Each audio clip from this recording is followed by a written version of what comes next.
Hello everyone, good afternoon and welcome to the ACC Enrichment session for paper Strategic Business Leadership. This enrichment session is all about preparing you for your upcoming September exam session. If this is your first time joining the enrichment session, welcome on board. My name is Joanne, the Manager Learning Support for ACC Malaysia. And together with me this afternoon is our ACC tutor guru, Mr. Sean Purcell. You can see him on the video right now. Yep, that's Sean. Sean has been part of the ACCA examining team at the strategic level for the past 20 years and authored and delivered the ACCA trainer programs for ACCA tutors around the world. Yep, and the usual housekeeping rules, we are opening up for Q&A throughout the session. So if you have any questions, for Sean, just pop that in the chat box at the bottom right-hand side of the screen, just below.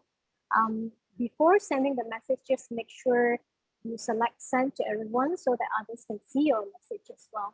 And Sean will address your questions whenever possible throughout the session. Okay, so let's not delay any further. I will now pass the floor back to Sean. Sean, over to you. Hi, good morning, everyone. I hope you're well. Well done for signing up for this session, and thank you very much to Joanne and Ryan for all the hard work you've done in arranging it. It's going to be hopefully very useful so that you don't make any mistakes that you really don't need to in the exam. Probably we'll be on for 3, or we can even do longer, maybe 4 hours. We'll obviously take a break. Maybe after about an hour and a half, we'll take a break, go and stretch your legs, get a cup of tea, and then we'll come back again. So let me share my screen with you. 1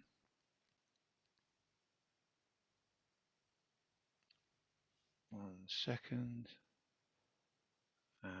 Zoom. So I'm going to share that one.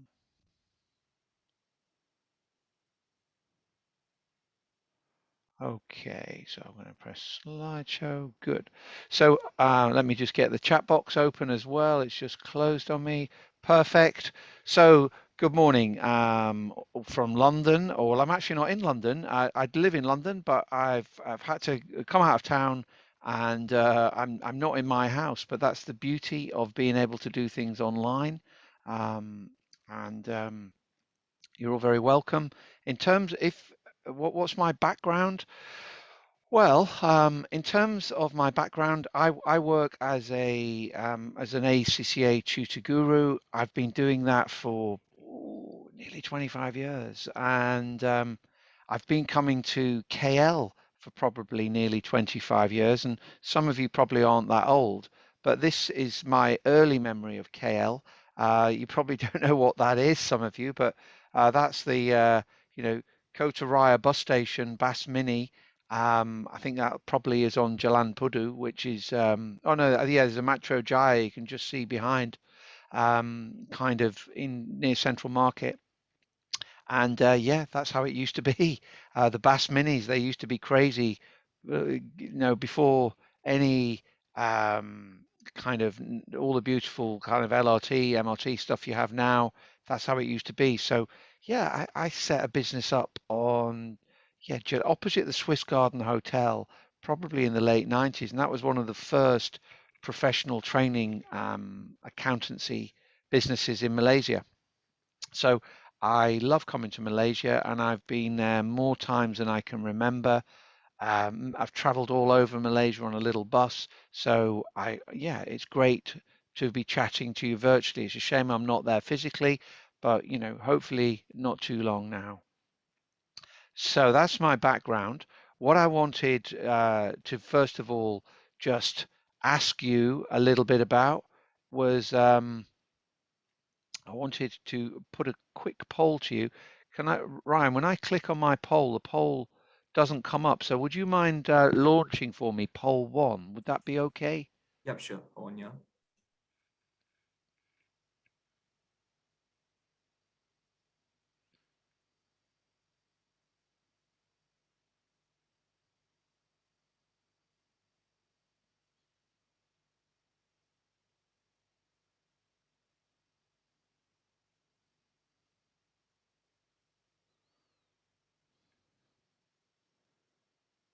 Okay, we have around 60% already answered the first poll. Just give it another 5 seconds. Okay, lovely. I'm not seeing that on my screen, but that's probably because I'm controlling it. But it doesn't matter.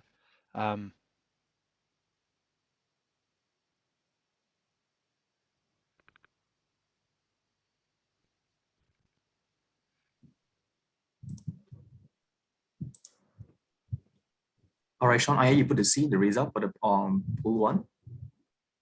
And how's everyone feeling? About 71% of them they're actually feeling slightly stressed, but actually looking forward for the today's sessions. Okay. All right.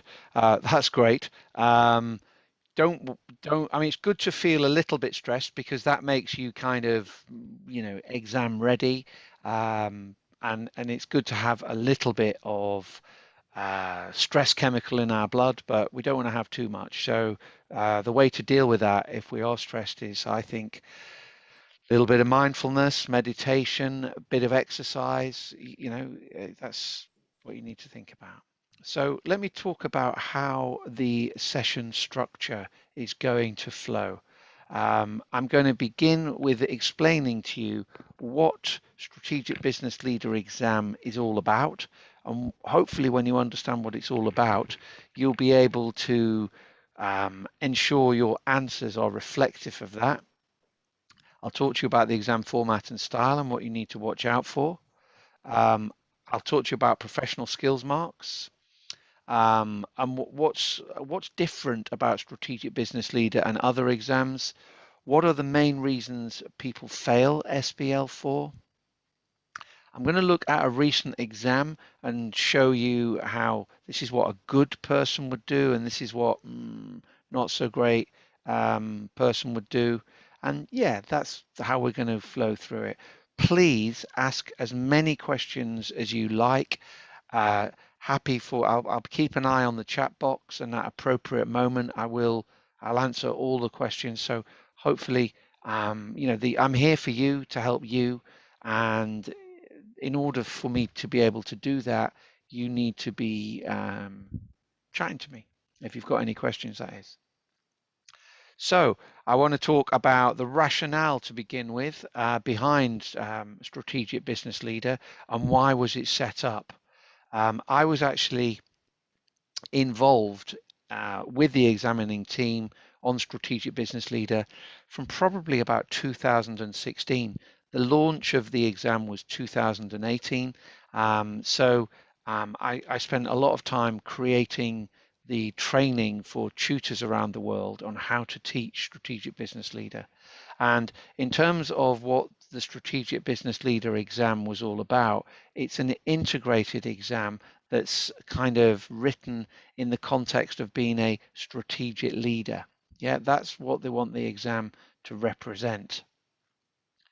Just moving my screens around, and it's what was, I think, happening was the ACCA were getting feedback from companies, and they said to the ACCA that, look, you're producing accountants that can do tax and do financial accounts and all of that, but the modern workplace is increasingly having computers to do all that stuff.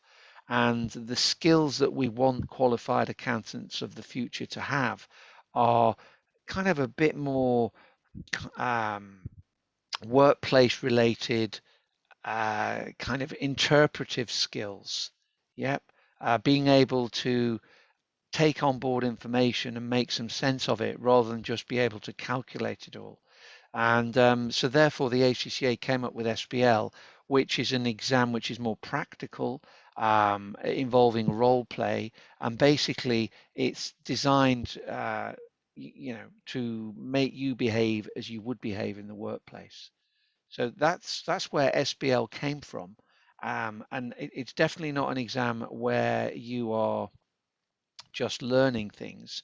If I've just left this in here for a link for you. Oh, sorry, I've just pressed a button.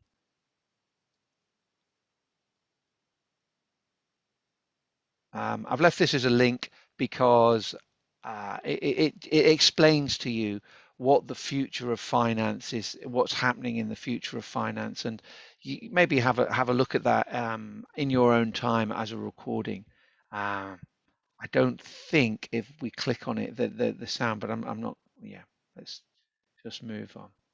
But have a look at that, and basically it talks about the future of finance being one where we need to interpret accounts. So that's why it's been introduced. Drivers of change would be new capabilities, so the ability to interpret information as opposed to just regurgitate information. And as a result of that, we need new competencies, new capabilities, and that's what strategic business leaders are there to do. So a little bit of the background on strategic business leader. Some people seem to want to try to prepare for this exam by learning chapters from the book. It's not really how you're going to pass it. Yep. In terms of what does the syllabus look like? Well, again, there is guidance on the key areas which we need to appreciate. And again, I would stress that this doesn't need to be learned, but it does need to be understood. So we need to appreciate what good leadership looks like. We need to appreciate corporate governance and examples of good and bad corporate governance. But you're not going to be asked to regurgitate, the combined code or COSO, but it would be good if you've got awareness of it. Strategy deals with how companies tend to plan where they're going to be and evaluate where they are.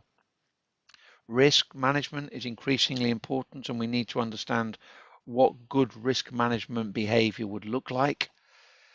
Technology and data analytics is ever changing, to be honest, and I would suggest that you are familiar with the latest advances in technology. You should appreciate big data, you should appreciate automation, you should appreciate the problems with it. Control systems and where there may be weak, or what's an example of a good control system.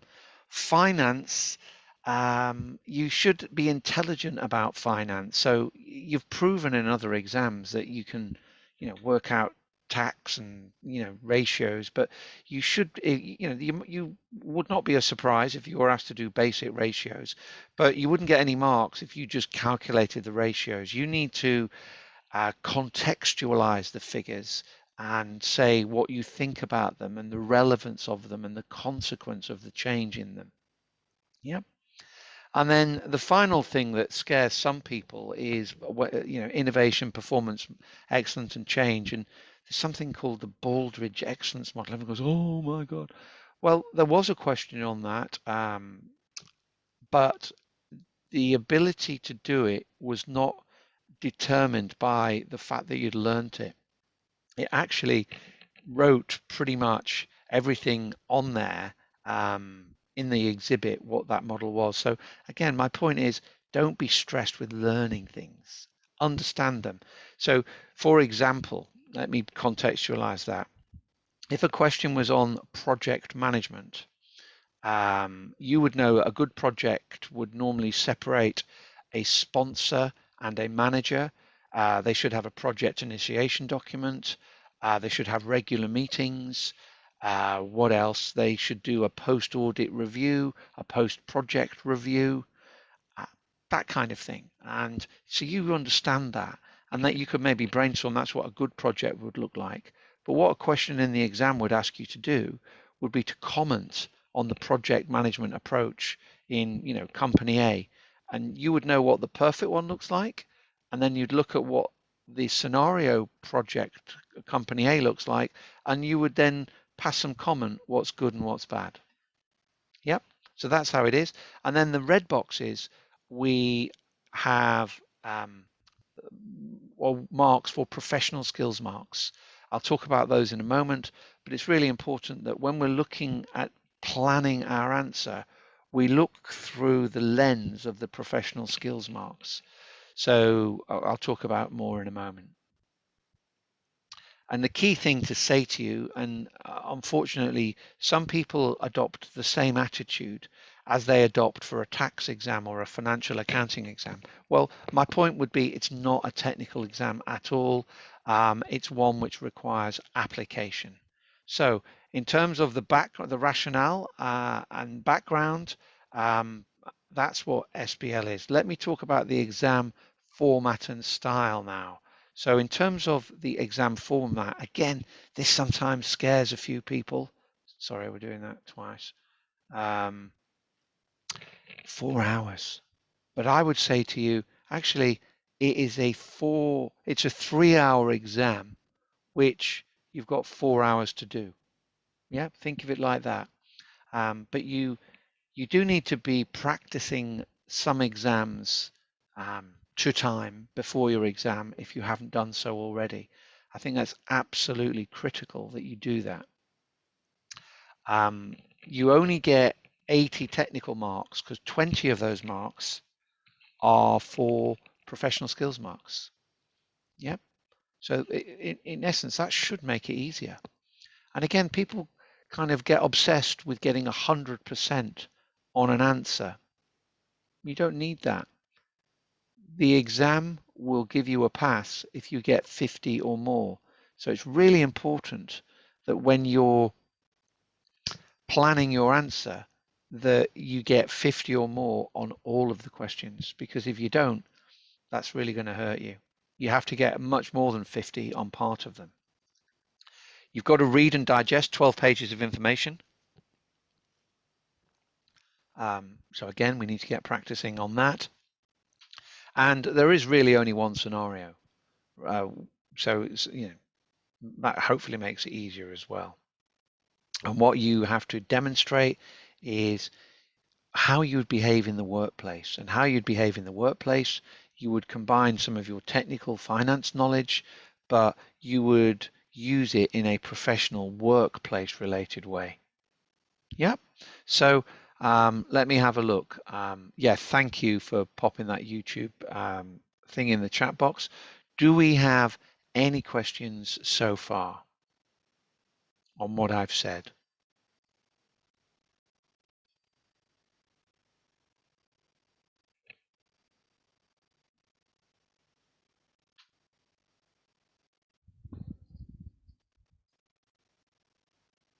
Okay, thank you, Ada.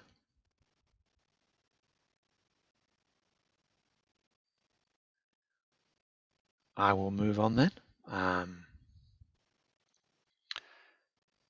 So be familiar or don't be freaked out by the various tools that you're likely to need to be familiar with.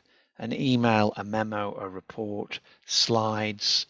That in one of the specimen papers, there was a requirement for a heat map, briefing note, working paper, press release, any of those things.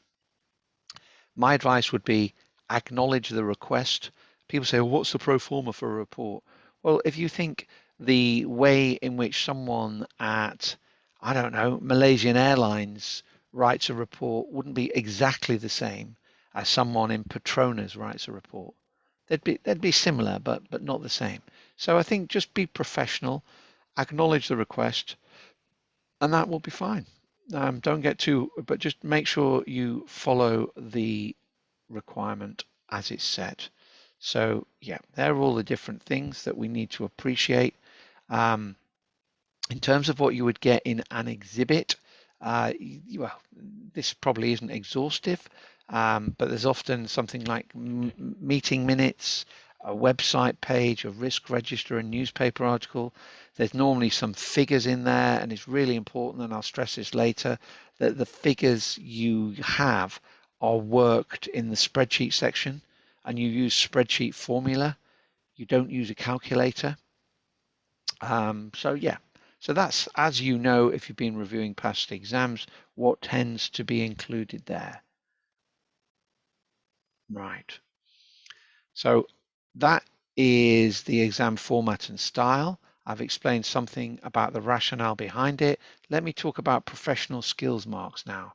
So professional skills marks are a kind of a formalization, a bit of a dig in the ribs to you to make sure that when constructing your answer, you're aware of the need to demonstrate a certain specific type of professionalism.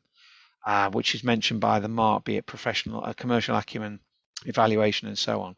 But also, I mean, this isn't a big deal, but be aware, if we are being professional, we won't just brain dump everything. Yeah, we will hopefully be able to make the most important and crucial points from the situation. We'll basically show a clear appreciation of what's going on in the scenario, what the bottom line is. For example, in a recent case scenario, it was talking about a small charity. So, okay, it's a small charity. Let's picture that. Yet people in their answers, and there was a question about risk management, and people in their answers were talking about we need to set up a big risk committee. It's like, hang on, it's a little charity. How can a little charity set up an enormous risk committee? It just wouldn't have the resources to do so. So some people will just brain dump, and that's not really what I would encourage you to do. Now I just touched something there on my microphone. Can you hear me still okay? I'm a bit paranoid that I just heard a little bleep in my ear. You can hear me? Thank you, thank you, thank you. Sorry, I get panicky when I hear bleeps in my ears. Okay, going back to professionalism, yes, try to only make relevant ones, don't repeat them. If it asks you to do a report, do a report. What else? If you can prioritize, that's great. Be professional. You don't have to know the knowledge from previous exams inside out, but you certainly have to have an appreciation of basic things such as gearing and margins and levels of stock and stock turnover, as you would as a general commercial manager. Yep. And think about how you communicate and make sure you do so in a professional manner. Yep. So there's general professionalism. And I think the key bit of advice I'd give you there is behave just like you would do in the workplace. Yeah, that would be how we'd be professional. And then let's talk about each of the professional skills. I'm going to explain what they tend to expect you to do, and I'm going to encourage you to always kind of, when doing a plan, think in the back of your mind what the professional skills are asking. And I'll show you when reviewing some past papers that actually professional skills they often explain in quite a bit of detail in the questions themselves what it's not just for commercial acumen for X, Y, and Z. And so if you follow that, you should be normally okay. So understand what each skill is, understand the discrete aspects. I would also have a look at the grid against which they're marked, which tends to have not at all, not so good, okay, and really good, and just see the subtle differences in how marks are awarded for them. So if I look at each of the professional skills, they're what we have. There's not necessarily equal use of them in the exam. And sometimes one might feature more than the other, but normally they would all be tested. So if we talk about communication, the key thing I would say to begin with on communication would be when you're informing people, you're sensitive to who you're talking to. Yep. So the background to this would be accountants get quite heavily criticized for talking in financial jargon. Now, it's fine to talk in financial jargon if we're talking to another accountant, but if we were talking to someone from sales and we talk to them in financial jargon, that wouldn't be professional. And that's why in the real world, we have courses on finance for non-financial managers, which is really a pretty bad indictment of the poor communication skills of finance. So yeah, we need in our communication to inform, we need to put good arguments together, and we need to try to make simple sometimes the complex issues that are there. Yep.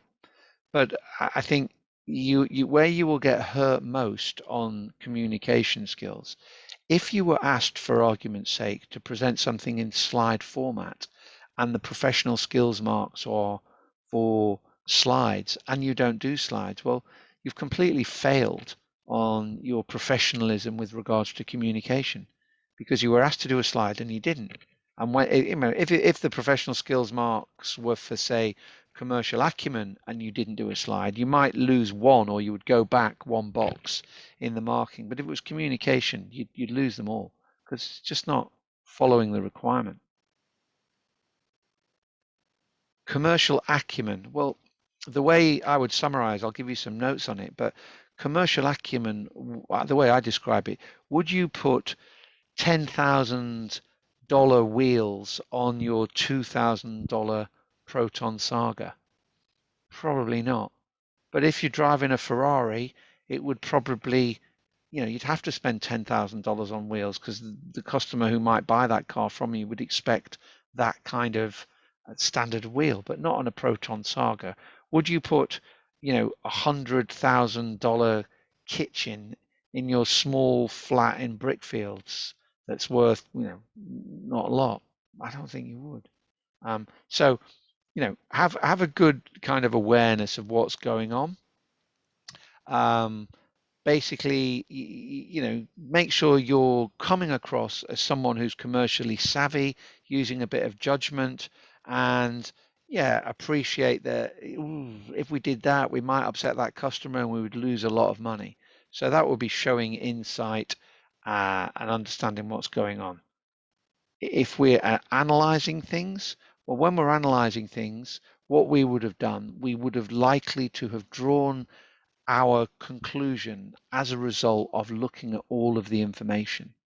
Yeah, so we've explored all the data sources, which means all the exhibits. Yeah, and we've kind of reflected on them. So analysis, you would have given an answer which draws on the whole spectrum of information available. Skepticism is we don't take things at face value. Just because the chairman says it in the statement, we don't just accept that. We challenge it. Yep. So I would think of it: probe, question, and challenge. So dig a little deeper. You say it's okay, but why do you say it's okay?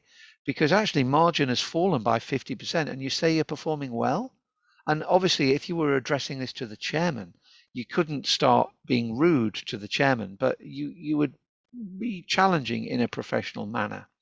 Yeah, and you'd say, I would like you to justify why you believe you're doing so well when our margin has dropped by 50% in 1 year.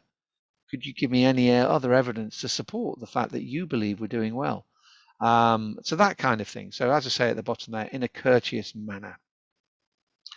Evaluation, you've looked at both sides, so give both sides of the story. Have a look at what's going on. So assess, estimate, and appraise the facts, but give the pros and cons, the advantages as non-advantages. It would be my tip on evaluation. So yeah, that's it. They're your professional skills. Please don't ignore them. Some people say, oh, I'm not going to bother about them, and think they're mutually exclusive. So you can just get all the technical marks and I can't get the professional, but hey, I'll do it out of 80. They tend to be quite integrated rather than mutually exclusive. And often if you are using the professional skills marks as the kind of lens through which you're planning your answer, they complement each other a lot. So think about those kind of headlines I talked about. Don't ignore professional skills marks. They're 20% of your whole exam. Yep. Any questions on that?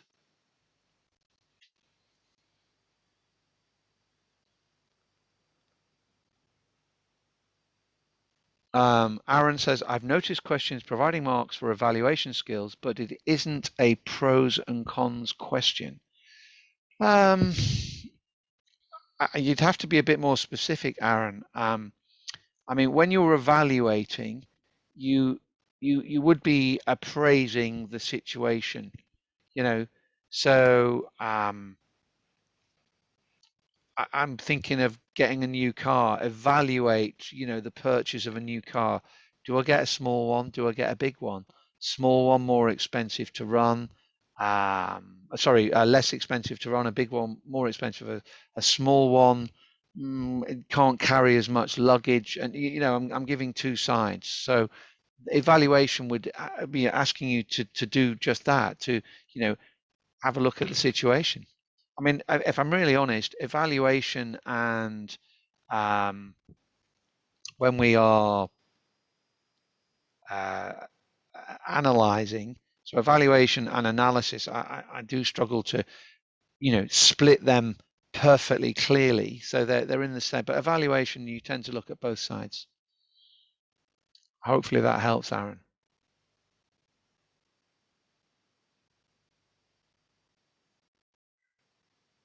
Okay, good.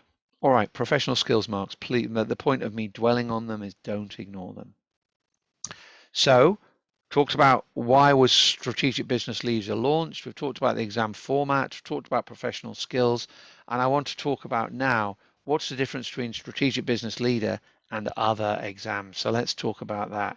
Well, the key difference is pretty much explained what I talked about right at the beginning, and what is the rationale? Why has strategic business leader been introduced?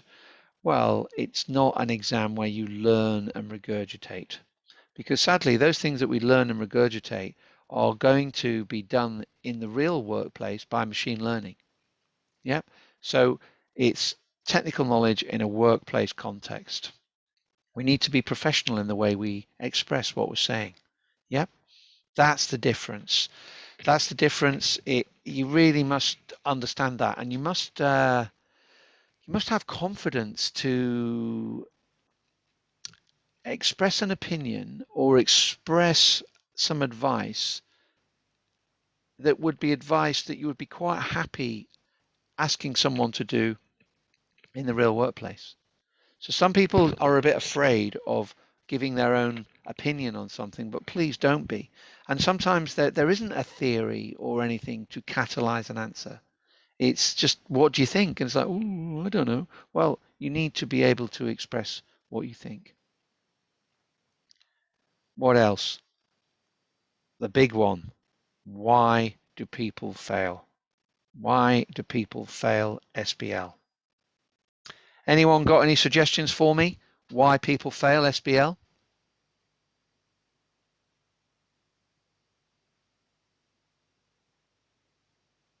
They don't write anything. Thank you, Syed. Time management is a big one, Eamon. Yeah. Yeah. Ooh, lots of them coming through too quickly. Wow. So ignore professional skills marks. Maybe. Law, no working experience. That's an interesting one, Law. No, I don't think so. I think, the SBL exam, I would say very few people taking SBL have experience of working as a strategic business leader. Most people who are doing accountancy exams are relatively junior. So and some won't be working at all. But the key thing is you need to have empathy with how a strategic business leader thinks. And to develop that empathy, I would suggest you should be familiar with the commercial world out there. You should be understanding why one company is buying another company in Malaysia. What's the thought behind that? Why are they spending all that money to acquire that company? Why have they launched that business? What's the thought behind it? YKLI, not enough points, completely agree. It's really important in your answer to deliver an answer that the examiner can give you enough marks for. And sometimes you give an answer for which the examiner can't give you any marks for, because there's only 4 points and you've written about, there's only 4 marks and you've written about 12 points. Panic and writing too long, that comes with practice, Isul. So yeah, you've got to learn to calm that panic. With panic, I would say, I think on Spotify, is it Headspace? You get it free with Spotify, which is kind of a mindfulness app. So have a go at that. Time management, I completely agree, Canary. I'm going to talk about that. Paisley, not applying to the scenario. I agree. You just give an answer that you want to give. You don't actually give the answer which is asked for. Your time management is rubbish. Yes, we'll talk. It's really important. Don't understand the requirement, Dewey. Okay, if you don't understand the requirement, you like read it again. It's like, what is this saying? Let's break it down. And what's it saying? Let me come out a little bit and then let me come back in again to try to understand what the request. So you've got to try to picture it, visualize it. So yeah, very good. No, yeah, if you fail to plan, you plan to fail often. So your plan is for you. It doesn't need to be beautiful. My advice would be I do my plan in the word processing area of the Cbe platform. Because if you did it on the scratchpad doesn't get handed in. Yeah, and so if you were a borderline person, the examining team might look at your plan and see how was your brain thinking. And, you know, if you can show in your plan that actually you were thinking not bad and it's, you know, you just missed it by 1 mark, that might get you through the exam. Let me have a look at other comments. Points are not strong. Yes, it's important, and I'll talk about this in a moment, that on your points you develop them. You don't leave the marker to work out what you mean. You tell them what you mean. Yeah, just brain dumping, Mohammed, not related to the case. Ada, not meet examiner's answer criteria. Well, probably the marking or the question. Again, bad time management, Nadia. Not understanding marker needs. Yeah, I mean, if you read it carefully, Chiaro, you should be able to understand marker needs. Mei Yan, limited points. You must write enough points to get you over that 50% hurdle. Lo Chi Sang, uncertain about which types. Well, there's no marks for your technical knowledge in this exam. And as I've said, the technical knowledge is there to help structure an argument. Yeah, it's there to help structure an argument, but you're not going to get any marks for demonstrating technical knowledge. Imagine you're at work and your boss asks you to do an analysis of the environment we're thinking of entering. And you say, when doing analysis in the environment, we can do Michael Porter's 5 forces. Michael Porter is a professor at Harvard University, and he came up with the 5 forces model. The 5 forces model is threat of new entrants, which is largely determined by barriers to entry. Barriers to entry are capital cost, economies of scale, legal. And we also, and if you did that, it's like, excuse me, who's Michael Porter? What department does he work in? That would not be how you would behave in the workplace. So I don't understand why students think it is acceptable to behave like that in the exam. It's not. So be careful on your technical knowledge. Luke's in rote learning. Yeah, you know, you might as well learn German if you're going to rote learn SBL, because it's not going to help you pass. Yep. Not enough exercise, Narul says. Have you been to one of my webinars before? I think exercise is very important, because exercise creates something called endorphins. And when we're stressed, we produce a stress chemical called cortisol. And the only way we can get rid of cortisol, which is actually, if you have too much, is quite damaging for you, is through exercise. We can sweat it out, or we can counter it with endorphins. So thank you, Narul. Yes. General answers, yes, generic general answers. I'll talk about a recent examiners meeting, which I was part of, and what feedback they gave. Yeah, if you don't relate to the case study, you just give the answer you want. No good. Thank you, Amy. Yeek Wen Yap, not understanding the requirement, yes. Ji Hui Ong, not thinking outside the box. Yeah, good point, Jia. Thinking outside the box, if you can, is important. Again, to do that, I try to relate it to real life. So I try to think about what's happening in the world around me in real life, and see whether I can take some of those examples and apply them to the situation in the case. Regarding technical knowledge, is it one of the causes to fail? I think, Eamon, the problem with technical knowledge is people think they need to learn everything, and they need to tell the marker everything they know about technical knowledge. Technical knowledge is important, don't get me wrong, but I use technical knowledge as a catalyst to inspire me to come up with a structure to develop my answer. But I'm not going to get any marks at all for just regurgitating the technical knowledge. Yeah, so be careful on that one.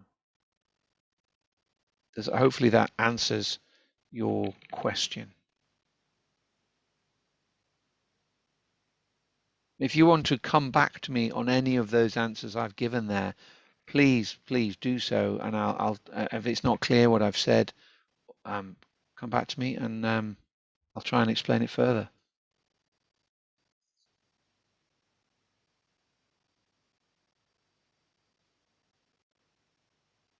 So, Sarah, so at this point, is it more important to do more practice? I'm not sure I should read the chapters or not.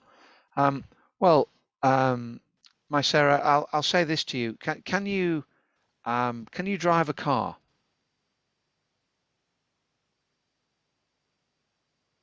And when you were preparing to drive your car, what was more important, reading lots of books on driving or practicing driving?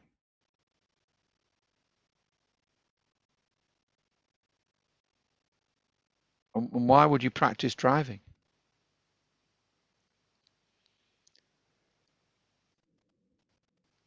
Exactly.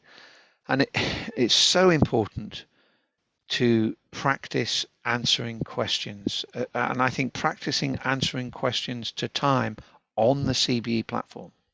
Now, I've gone around the world telling people, and well, I've been doing it online a lot, telling tutors, you must set exams to time on the ACCA CBE platform, and you must mark them. Okay? Now, I do know from talking with the education team that not all colleges do that. Some of them, because it's easier to do so, if I'm honest, will set questions on Word or Excel. Well, the ACCA CBE platform does not use Word, does not use Excel. It uses word processing technology and spreadsheet technology, but it is different to Excel and Word. So you're going to get a big shock if you go onto the CBE platform for the first time and think it's going to look like Word and Excel, because it's not. And that's really going to freak you out. So, you know, it's a combination of both. So is it not how much reading, it's how much doing? A bit of both, Gia, I think. Ada's a bit scared. CBE screen too small and short. Okay, well, what you can do, Ada, is for the next 2 weeks, you can just sit at home and worry about the screen. And then on the day, you'll just have to, oh my God. Or go and say hello to it, understand the functionality, and then conclude, actually, it's not so bad. So when it comes onto the exam day, you can deal with it. But if you just ignore it and think, oh, I'm really worried about it, well, you've got to face your enemy. Yeah. So don't be scared. It is what it is. And in order for you to get better at using it, you've got to practice on it. And I do think doing a mock 2-time on the platform is so important. So important. And it's amazing. Well, Gia's afraid the exam centre will cancel again like the June session. Well, I'll share with you. I run an online platform and do courses with students, and I've been through, you know, the December, the March, and the June exam, which have all been taken in lockdown. And you know, you have to have some sympathy with the ACCA. They did plan to roll out exams on a CBE platform, but probably over a 3-4 year period, you know, to understand it. And because of COVID, they've had to roll that out in a much more, you know, a few months rather than a few years. And so they have had some problems, which they've tried to deal with as best they can.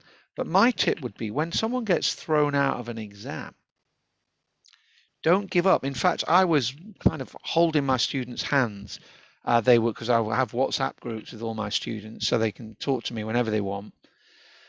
And they're saying, I've just been thrown out. And I'm saying, look, sign in again. And they said, oh, I've just been thrown out again. And it's like, look, sign in again.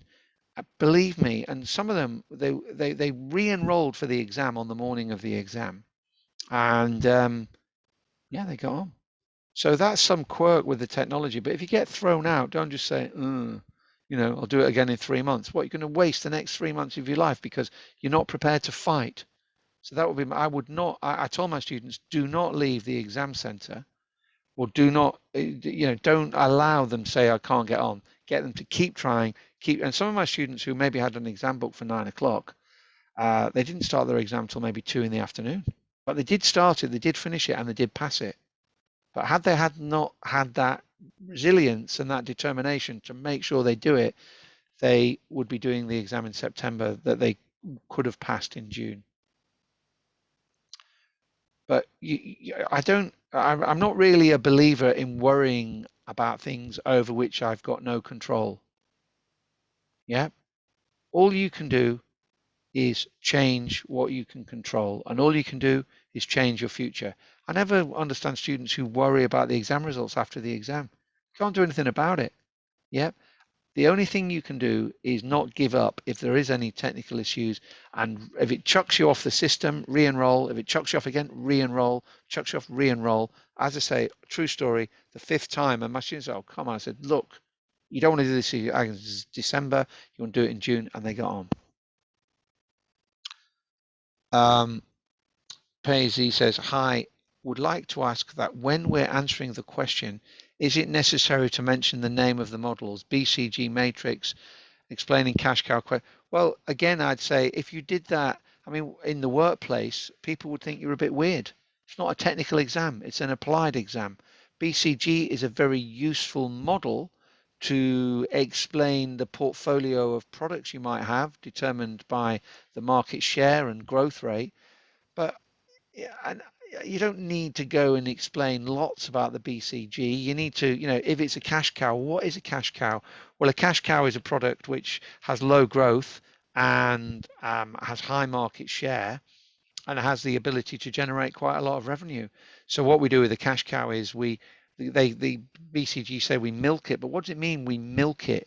And it's kind of a strategy where we don't invest too much in it and we just reap all the benefits from it as a result of the investment we made in previous years. So I think in the workplace, you've just said cash cow or it's a dog, shoot. It's like, excuse me? What are you talking about? You obviously know what BCG is, but you need to explain it to the marker. The marker will not assume that, or you can't assume the marker knows what shoot means. You must, in the professional manner, you must explain it. You know it, but explain it. Yes, a good question from Yap. How do you draw a heat map on the word processor? The heat map, actually, I was involved in conferences when they were talking about a heat map, and I think the heat map was applied to specimen 1, and lots of tutors were very kind of concerned about a heat map, and really, and they said, oh, that's not a heat map. Well, what is a heat map? I mean, there's various forms. I think when you're looking at risk, you're looking at the impact and likelihood. Is it high or low, high or low? And I think that would be a heat map for me. But I don't think there's been an exam question that's asked you to draw one that I'm aware of. Yeah.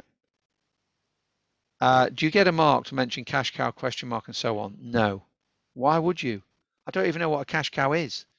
You must explain what, you can say, in using BCG consulting terminology, a cash cow, but you must explain what a cash cow is. Yeah, because if you don't tell me, I'm not sure you know.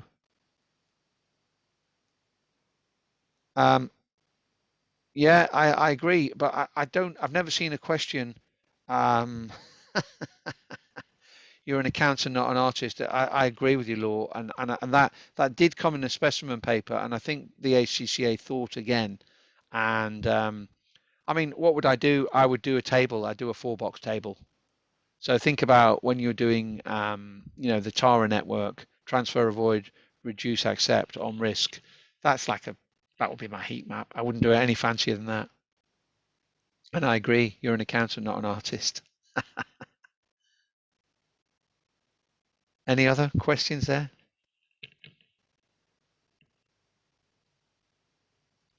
I realize the exam question is not testing about textbooks, it's testing knowledge, experience. Exactly. Because it goes back, that's why I introduced this whole webinar about the rationale behind Strategic Business Leader. It's wanting to make sure the accountant of the future is adequately prepared. Now, the accountant of the future will not need to, do most of the accounting figure work, the transactional work as it's called, because computers will do it for them. I do, with another hat on, I do a lot of work with companies around the world on what's called business partnering. And business partnering is very much a reflection of the accountant of the future. And this is an accountant that needs to have empathy skills, communication skills, business acumen skills, not someone who can do month end in 3 days really quickly, because a computer can do it in 3 minutes really quickly. And you're never going to be faster than a computer. So yes, the penny has dropped. Good. As I say, always come back to what would you be expected to do in the workplace. And some of you might say, well, I'm not working, so how do I know? Well, okay, you are potentially going to become a qualified accountant. And if I'm employing you as a qualified accountant, I would have an expectation that you have some awareness of the workplace. And if you don't, well, I'm not sure you deserve to pass if you can't demonstrate some empathy with how it should look in the workplace. And until you can demonstrate that empathy, you won't be able to pass. So make sure you do. Okay, so great, that was good. Lots of interaction on why people fail. Many people. So let me talk about why people fail. So let me talk about the key weaknesses. This is something I've taken from a recent examiner meeting. And this is what the examining team particularly dislike about performance on SBL. I mean, they did this as a meeting on the strategic professional CBE, and then they said the particularly annoying ones on SBL were these. So what students are doing is they've got familiarity with the platform, so that's great. And they tend to, use the copy and paste function, which is something you can do on the CBE, and dump that into the word processing section, and then say, so it's a problem. It's like, why is it a problem? It looks like you've written a lot, but you haven't actually written anything. You've just copied and pasted. So you must remember that the key word I'd suggest is synthesis. And when I talk about synthesis, what I mean by that, synthesis is a word that the examining team have used, and it means we take on board information, we digest it, and then we draw conclusions from our thoughts about that information. Yep. And so we're not just regurgitating, we're not just copying and pasting, we're actually putting our own spin on things. So, if you just said, oh, gearing's 29%, great. Not going to get any marks for that. But if you said gearing is 29%, which relative to other players in the market is still quite low, and there's plenty of scope still to raise more debt finance, that would show that you've compared it to competitors and assessed what the future could be. So synthesis, keyword. So please be careful copying and pasting. The examining team hate it if you don't draw. It's all right copying and pasting, but you must, I try to reword what you believe is going on. Well, again, you're in the workplace. If some of the answers submitted to markers are awful, and if you did that in real life, you'd lose your job. Yeah. So think about how it's done in the workplace. That would be my advice. Would you actually think that is acceptable to communicate to someone in this way?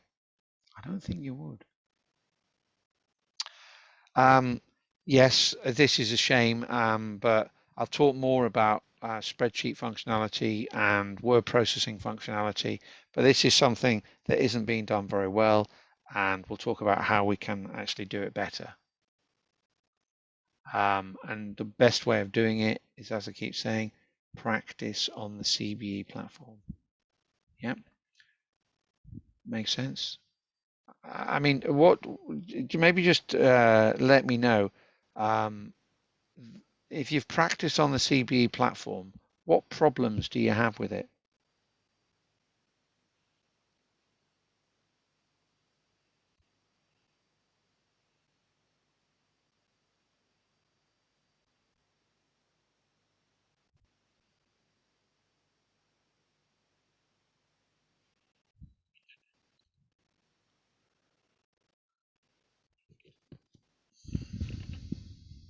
Small view.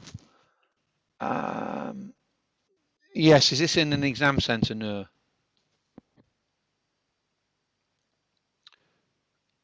Yeah, you can resize it, Eamon, that's right. And again, I'm not going to tell you what the best way of doing it is.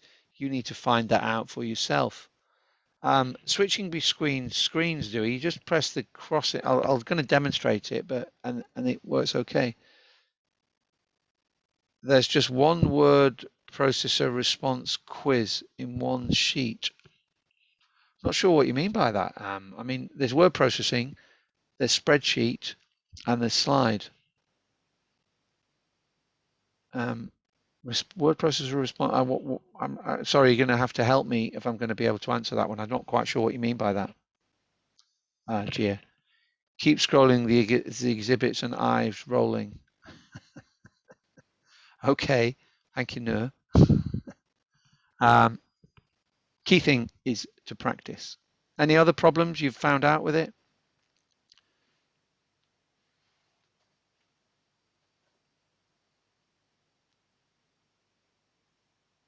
I mean, maybe there's not a lot of responses because you haven't been on it. I'd ask you this question going back to the driving. No grammar check. Okay. Yes, that's correct, which there is on Word, and there's no spell check. I'd say that the exam is not meant to be, I think the examining team say, an examination of English eloquence, but they, you know, be as good as you can be on grammar and spelling is what I'd say.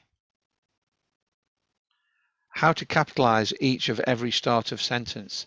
Oh, okay. Yeah, I never really noticed that, but you're right there. Yes.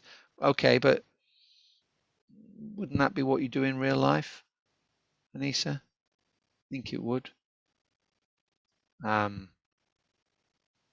Okay.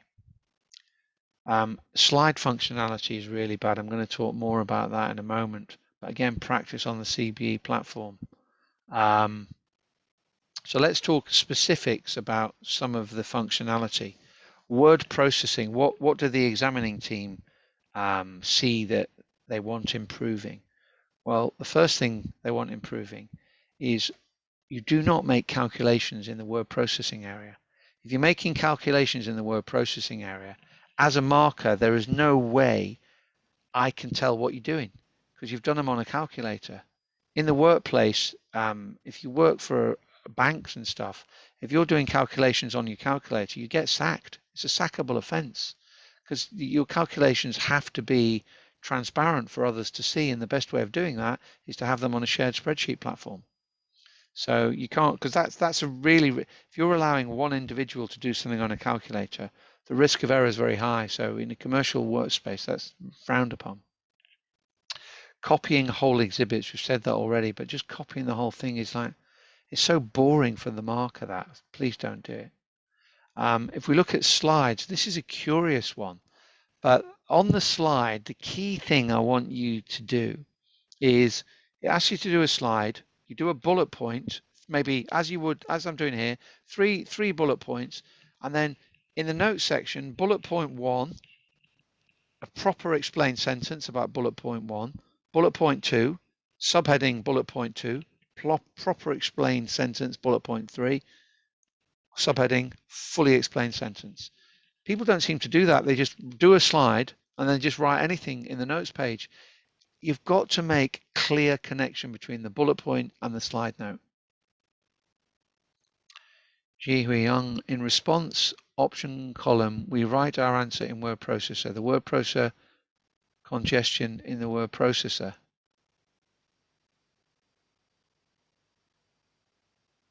I'm still not quite, in the response option column, we write our answer in word, that's correct. The word processor congestion in the word processor.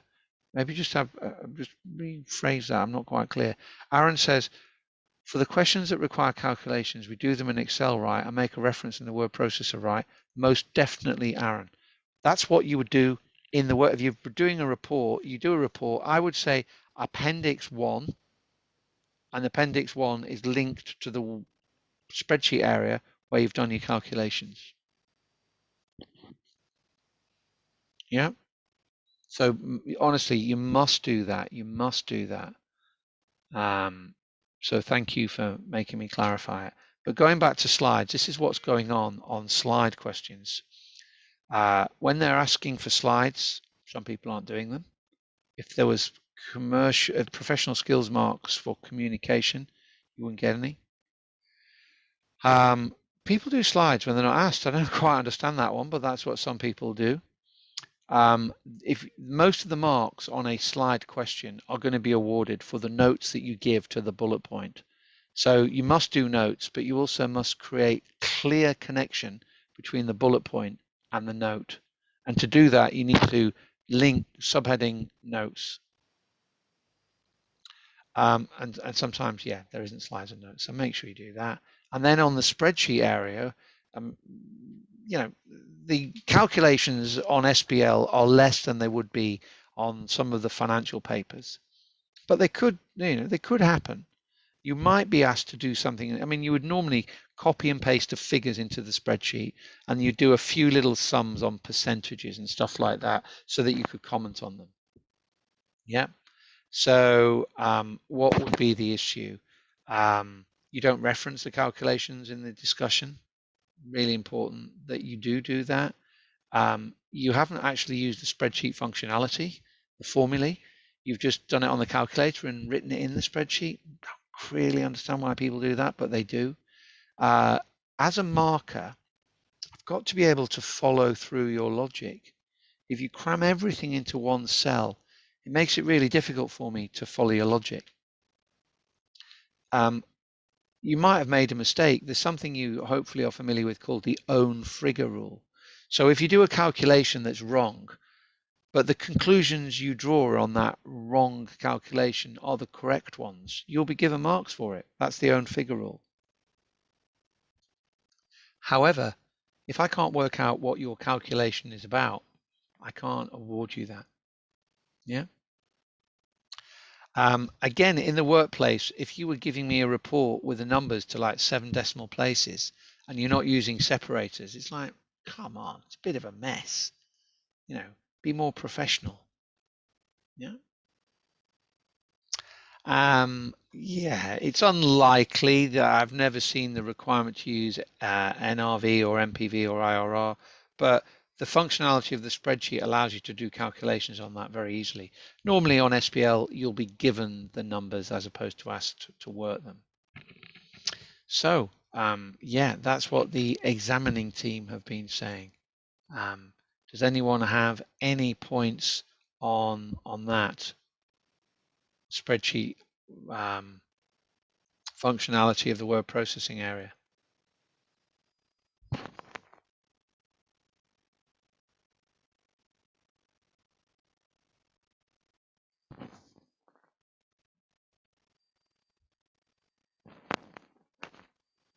Okay, let me move on.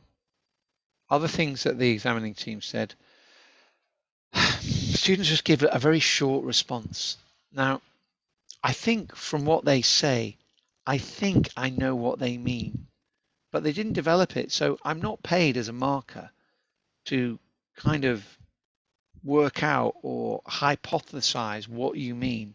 You need to tell me, you need to develop them, and then I can give you lots of marks. But if you don't do that, I can't.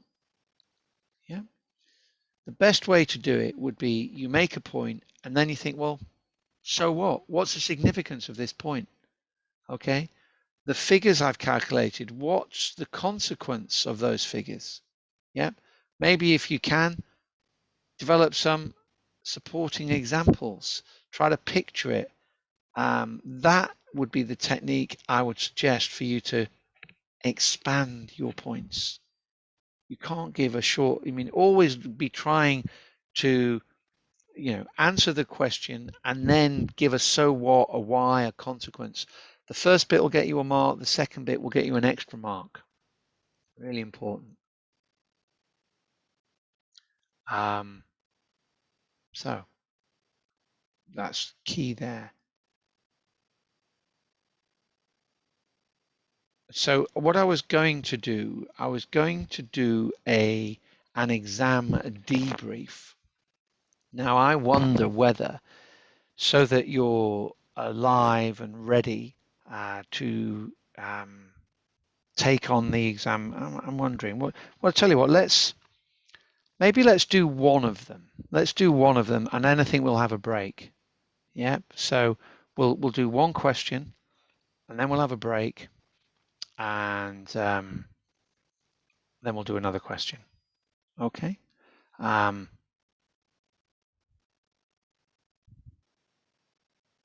Sorry, I thought there was another question there, but there's not.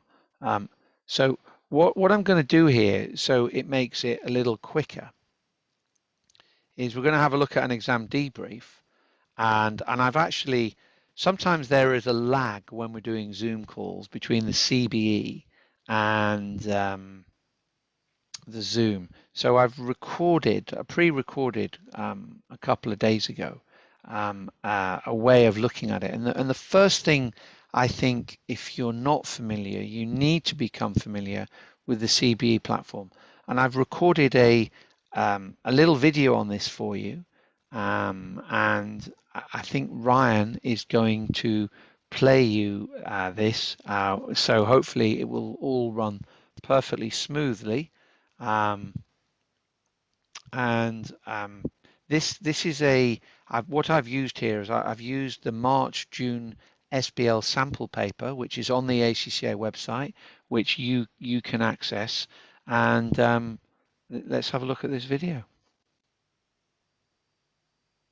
The first thing I would like to encourage you to do is make sure you are fully familiar with all the functionality of the CBE platform. If you haven't done so already, it's really important that you run through the introduction to a CBE exam on the ACCA website. So here I have assigned myself the March-June 21 paper, and you can do the same yourself too. But let's see what is included in this. So we can go through the instructions which talk about the various functionality that the platform has, such as Control-C for copy and Control-V for paste, and various other things that you can see here, how to use the calculator, how to navigate. Important that you are fully aware of this prior to sitting the exam, and take a look at a few exhibits and understand how to navigate and maybe even start the exam. And then now I'll show you, I'm going to start the exam. So I press next to start the exam, and once they press yes, the time will start ticking in the real exam. Obviously here there is no timer unless you've assigned a timed slot on the ACCA CBE platform, for which more instructions are available online. But let's just start it. So this is what we would be faced with. We would be faced with the exhibits, of which we have 8 here, and then we have each of the tasks. We have different response areas, word processing, spreadsheet, and slides. And the other useful thing here is there is a little help area if you forget anything. So there's instructions on formula, there's instructions.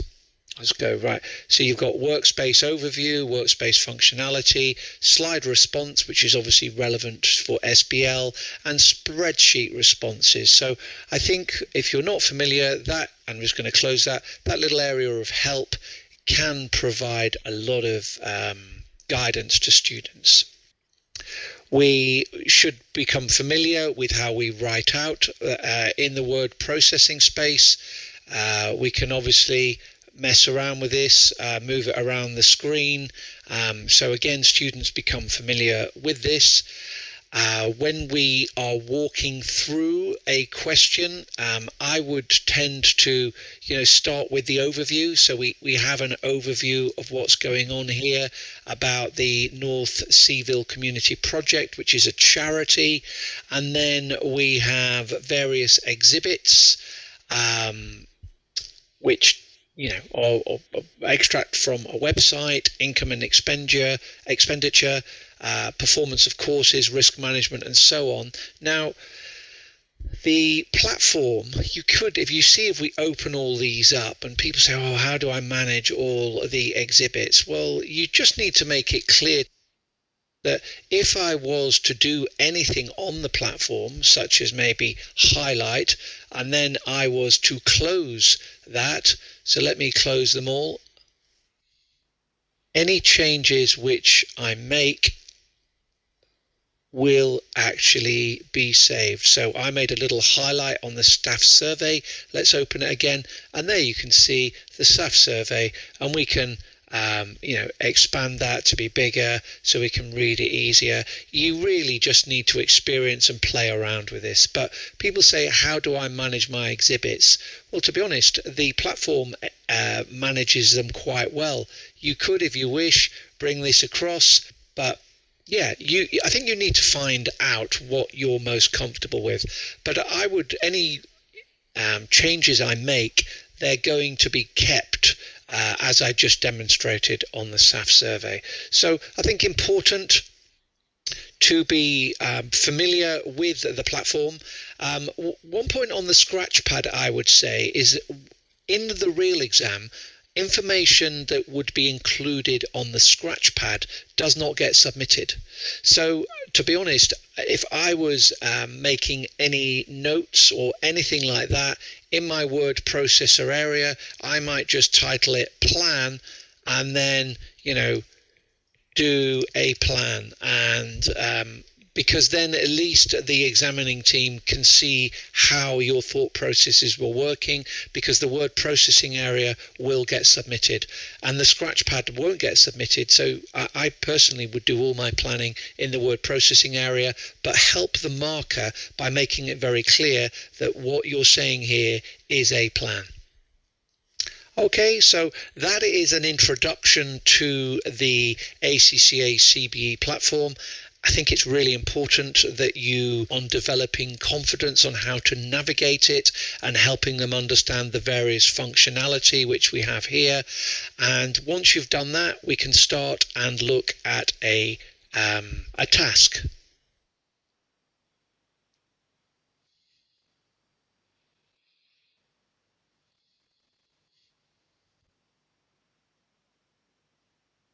Do I need to share my screen again, Ryan? No, it's okay. I think we can address if let's say there's any Q&A before I actually display the second video.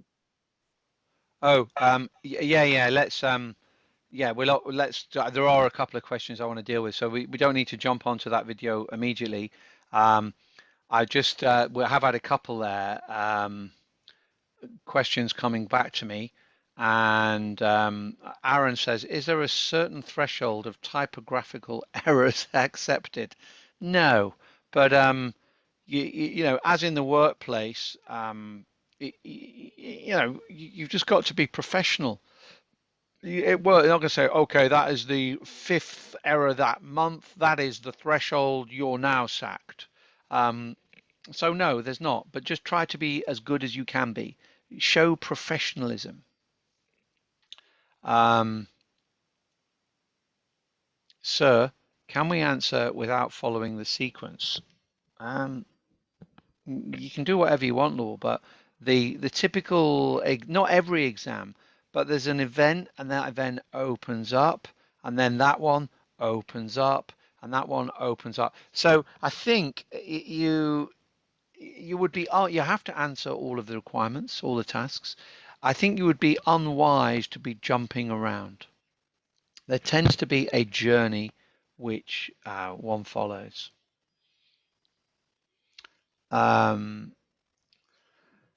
Gia says, normally we start answer a new question in a new page. Well, it's just a continuous word processing scroll. So you need to make it really clear to the marker what you're talking about.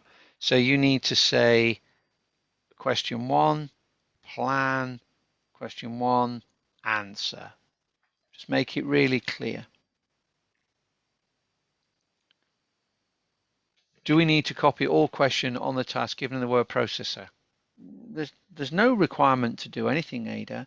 I think it sometimes helps in the word processing area if you have the question there, because then you can kind of highlight bits of it and you can just remember what it's actually asking.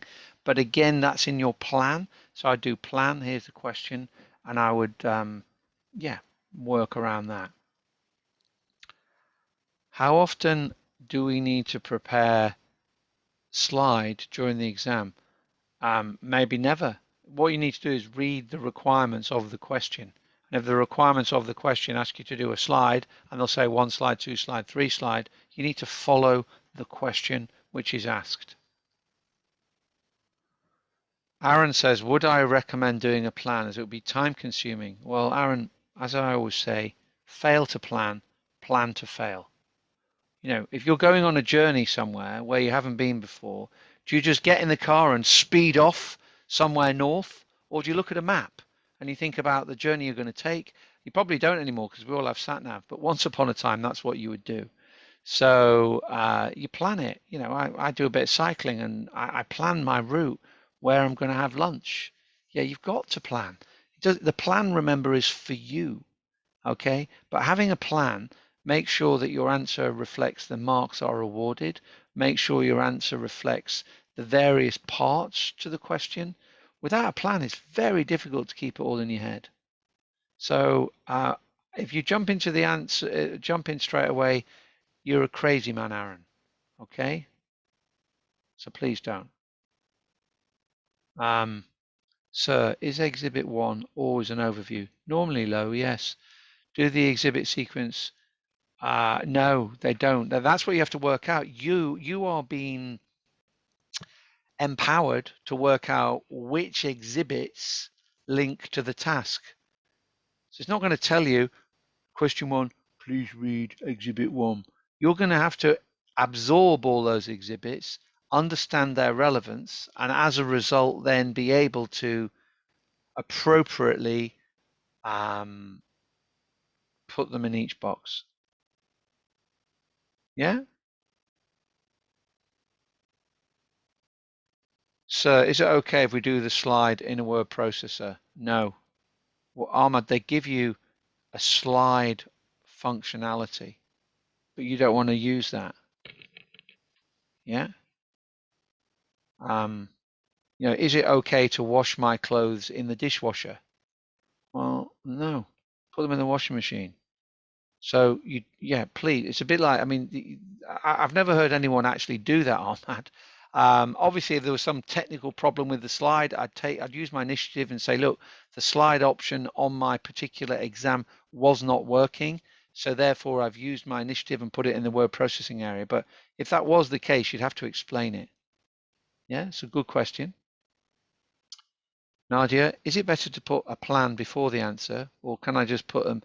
I think you just need to make it clear to the marker. It can be messy, but as long as you say plan, and then the marker won't mark that, they know it's a plan. It's for you to construct a beautiful answer. So it will probably get too messy if you put in your plans somewhere. Just put them before the answer to the question would be my advice.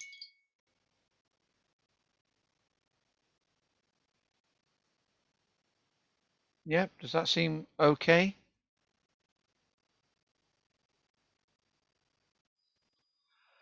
All right. How are we feeling? How are we feeling? Are we do we need a break, or I think let's have a break. We've done lots of we've given lots of great questions there. After the break, what I'm going to do, I'm going to continue going through a couple of questions. I'm going to look through question 1 and question 2 of the March-June sample paper. So if you know, have a break, have a quick read of those, and I'm going to give an overview, and then I'm going to give you an example of a good answer and an example of a bad answer. So I think that's what we're going to do. Z's asked a question. I think we have answered this earlier, Z, but maybe you joined us late. Will the examiner look at our plan, or will they just skip to look at the answer? They'll really just look at your answer. But if you are a borderline person, if you get 45 or more, they might look to your plan to see if they can push you up to a pass. So that's why it's important to do your plan in your word processing area and not in the what's called scratchpad area. How long is a break? What should we say? A break, 15 minutes?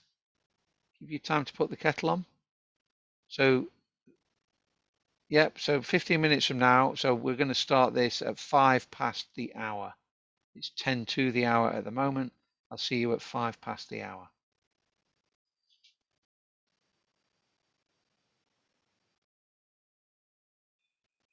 Okay, it's 5 past the hour. We're all back, hopefully. Before we have a look at questions, there's a couple of questions I think which have been about exam centres in Malaysia, and I think Joanne has very adequately answered them. I don't know much about getting swab tests before an exam centre, sorry. But let me just sort my phone out. Keep it away. There we go. Let me address a couple of them. Do I need to read all the technical articles? No, you know, SBL is an experiential kind of exam, which is not something you can cram the night before.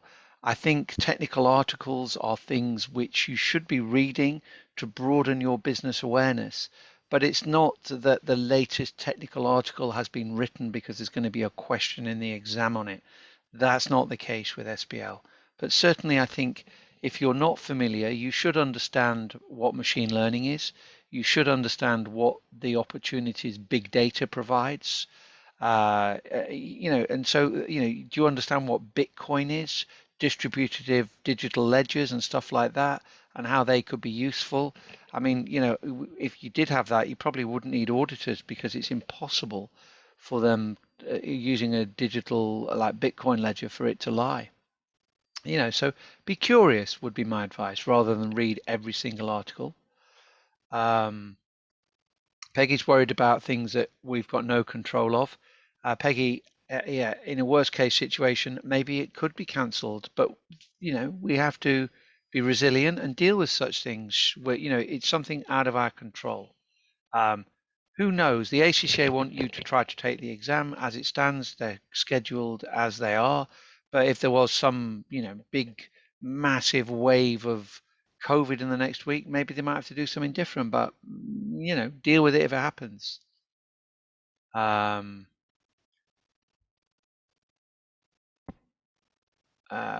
says she's been told from seniors that the exam exhibits are getting shorter. Well, Aaron, I've been involved in every single exam and every single specimen paper, and no, I would disagree. I don't think they are getting shorter. There's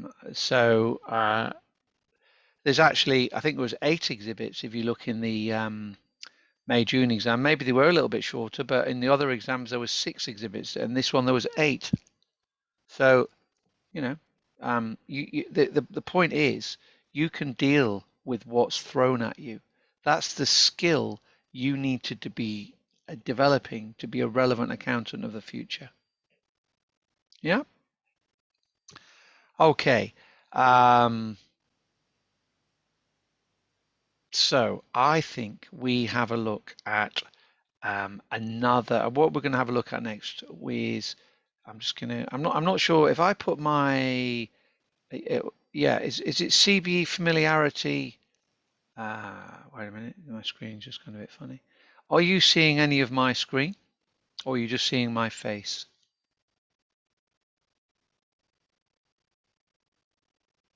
Okay, fine. So what we're going to look at now is I'm going to look at task 1 of the March-June 2021 SBL exam, and just have a look at a question and explain to you what would be going through my mind if I saw a question of this nature. So let's have a look.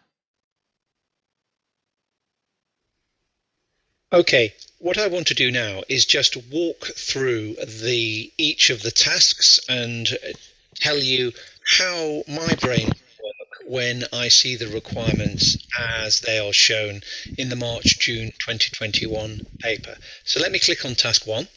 I'm just going to make that a little bit bigger, and we can move this around if you wish. Again, play around on the platform. What I want to focus on is each of the tasks and what would be going through my mind when I see these. So the first task 1 part A asks to assess the internal and external stakeholders and recommend appropriate ways of managing them. 16 marks. So if I was doing a brainstorm to help get some ideas flowing, the thing I see there, which I'm familiar with, is the term stakeholders. And it's asking us about ways of managing them. And if you have familiarity with syllabus areas, the key thing that's going to come to my mind here is probably thinking about stakeholder mapping matrix, where we look at the power and the interest of stakeholders and we evaluate whether that's high or low, and dependent on the dynamic of whether it's high or low for power and interest would determine ways of managing them. So that would be how I would be creating my plan, and obviously when creating my plan I'm very aware of the need not to get 16 marks, but to be safe I want to be trying to get 10 or 11 at least. Yep, and I'll show you how we would maybe answer a question like that in a good way and a bad way in a moment. We also need to be, when putting our plan together, be aware of the professional skills marks being awarded for analysis skills here. So therefore, we do need to make sure that we carefully consider how different stakeholders can be managed, and we need to draw on information from the various exhibits to make sure we give a good account there. So that would be part A, and I'll show you an example specifically of good and bad answers in a moment. If I look at part B, it says critically assess NCCP's sources of competitive advantage. And the key thing here, which many students did not acknowledge, was the fact that it was asking you here to critically assess. Okay, so it's not just about positive things, it's about you maybe being critical of the position that NCCP is taking and whether the position which they're taking is complementary to the competitive advantage which they're trying to achieve. So again, for a brainstorm, when I'm trying to achieve competitive advantage, the key ways in which we would be thinking in the area of competitive advantage from our learning would probably be we either achieve competitive advantage by operating at a low cost, so therefore we can operate on low price, we differentiate ourselves, or we choose to position ourselves in a specific niche. So again, that's what would be going through my mind, but marks wouldn't be awarded for just telling the examiner sources of competitive advantage. We had to critically assess what we considered to be NCCP's sources, and that's really important that you acknowledge.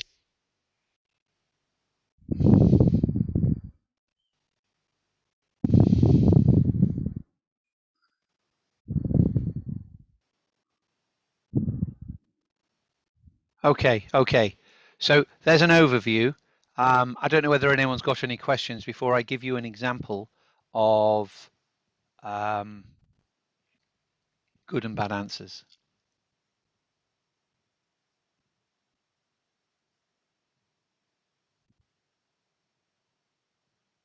Does that seem reasonable? So it mentions stakeholders. I'm thinking of do I need to mention Mendelow's mapping matrix? Definitely not. But in my answer, that's what I'd be thinking. I've got Nazatul Shima has raised a hand. Just if you have a question, Nazatul Shima, just put it in the chat box to everyone. You might just have raised your hand by mistake. Happy with that?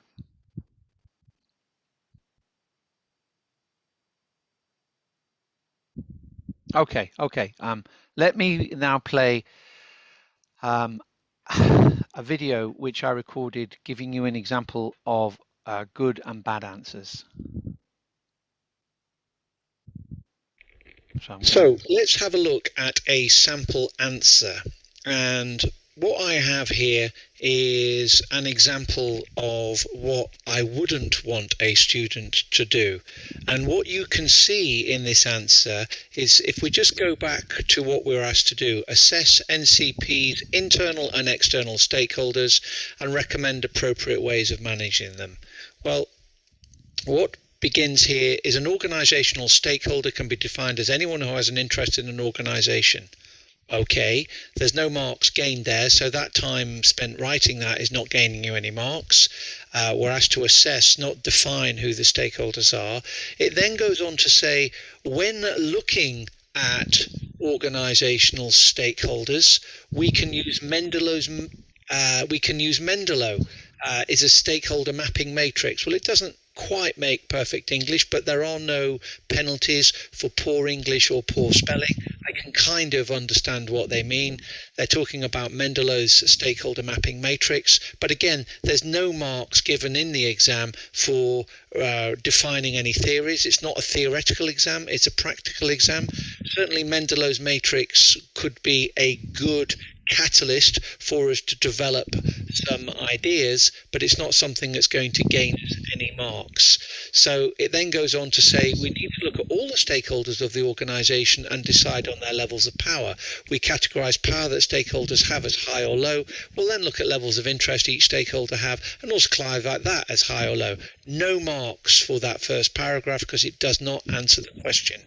It then is fairly tidy in its presentation, does a subheading for the stakeholders, but we're asked to remember assess the stakeholders. And what the answer says here, it gives a subheading of staff, or is this volunteers or permanent staff? I think a good exam technique might have split those staff up to get more marks, and it says they have high interest and low power and therefore should be kept informed. That is kind of textbook out of Mendelow's matrix, but it makes no attempt at assessing the stakeholder dynamic within the question, within Nccp. And for that, you're not going to get any marks at all. You haven't justified why they have high interest, you haven't justified why they have low power, and just saying keep them informed is not enough. And it is exactly the same in the second point where they say civil counsel. They have high power and high interest and can be defined as key players. Key players, I don't know what you're talking about. Yep, that is terminology used in Mendelow's matrix, but if you are going, I mean, you should understand what is meant by being a key player, and you need to explain it. Yep, so unfortunately, these points made here are not going to receive any marks at all. Okay, let's have a look at a more comprehensive answer, which I would encourage your students to aspire to. The requirement did ask for a report, so we've acknowledged the request and we've done to from date. People sometimes ask what's the specific format of a report. I wouldn't worry about that too much. In real life, the specific format of the report will be different in Amazon to what it is in Microsoft, and it will be different in Google. But as long as we acknowledge the request, we are being professional. I then here don't really get too involved in long, wordy introductions, because long, wordy introductions very rarely gain any marks. So I'm getting stuck in straight away to my answer and literally repeating what the task asked, which was to assess the internal and external stakeholders and recommend how they should be managed. I then organize the answer in a neat way. So I've got a subheading of staff. I then split each of these with a bit of white space into 3 separate paragraphs. And in the back of my mind, as I've been developing this, I'm obviously thinking about Mendelow's mapping matrix, but nowhere have I mentioned it. So Mendelow's mapping matrix, if you recall from the first answer, which was very generic, talks about interest levels, power levels, and what we do as a result. And here I talk about the paid staff and say they have a high level of interest, but I don't just leave it there. I say they have a high level of interest because they rely on the company for their salaries, and their salaries help them maintain their standard of living. I then also bring something in from the case to develop it a little bit further and say, there has been an issue in the survey. However, they would like to be working at Nccp in a year's time, which shows that that interest is likely to continue. So that paragraph is a very strong one marker, maybe even two for the second point. Okay, I then am thinking about power. And with regards to power, I'm really assessing is the power high or low. And from the survey, it talked about how power had dropped off. And why has it dropped off? Well, because staff now need to seek permission from managers rather than deciding on themselves. So their power is lower. So I'm thinking pretty high interest, low power. As a result, they're probably going to have to be kept informed. And the way in which I word that is I say, well, to ensure that salaried staff remain motivated, it's important that the board shares with staff plans going forward. So I'm keeping them informed. Any changes in strategy or launching of new policies need to be shared so they can maintain a sense of belonging. So a nice answer which talks about levels of power, levels of interest, and talks about how they should be managed. And that is a very strong 3-mark point, maybe even 4. It then leaves white space and it goes on to talk about the council with a subheading, and it talks about the council. There's a bit of confusion, but that would be acceptable in an exam. It says Cville Council provide, they must run. I think this is a mistake here, but Cville Council provide 31% of funding. So what? Well, as a result of its own budgetary constraints, it's very keen to see how its funding is being used. So they therefore have a high level of interest. If you wanted, you could follow with that, but I think that is enough. So I'm giving you a mark for that.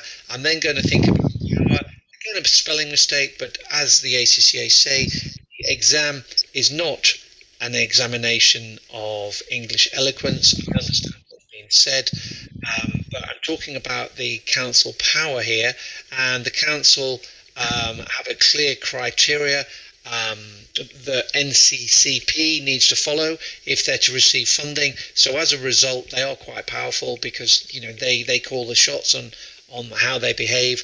In particular, they've got to run a business skills course, and actually that's not a very popular course and it requires a lot of subsidy, but they run it because the council say you've got to. So what do we conclude from that? Well, we conclude high power and high interest, and if you have high power and high interest, they're going to be key players. So how do I word that? Well, I word it, I don't say key players, I could have done, but I talk about the typical management style that you need to engage with a key player. And I say they need to work very closely with the council, make sure they're involved in any decision making that's taken with regards to courses and future strategy, because they are a key player. And that is how a good answer looks. It's clear, it's easy for the marker to follow, there's white space, everything that you would need. Obviously, I think I need to do a little bit more because the marking scheme is 16 marks, but we should be aiming for probably, I don't know, if we can get 10 points like we've done, we've got 10 out of 16 and we're in the safe zone. We've demonstrated analysis already because we have included referencing to the survey, and we've talked about power dropping off, which shows we have done some analysis, as well as being professional with following the structure that would be typical of a report. So that is the benchmark.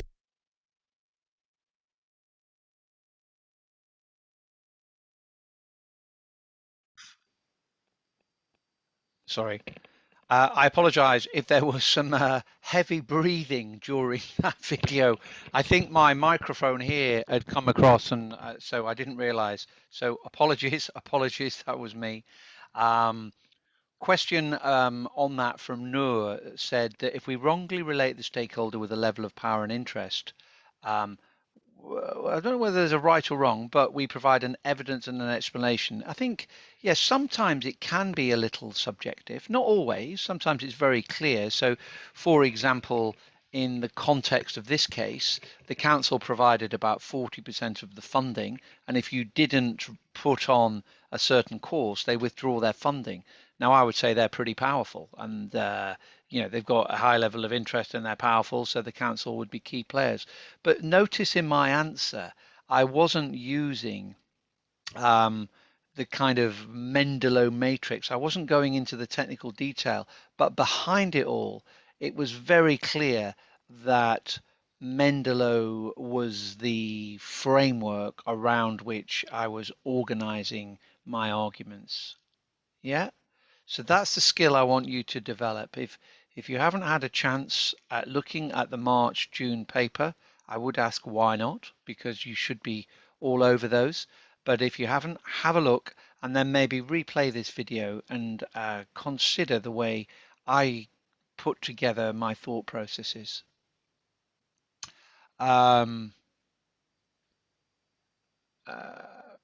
So Ada, thank you. Yeah, no problem. The answer not identify who is the external, is that okay? Yeah, I mean on the question, let me see if I can just share this screen here. I've purposely not done because sometimes there's a lag. I'm going to share. Just let me move this.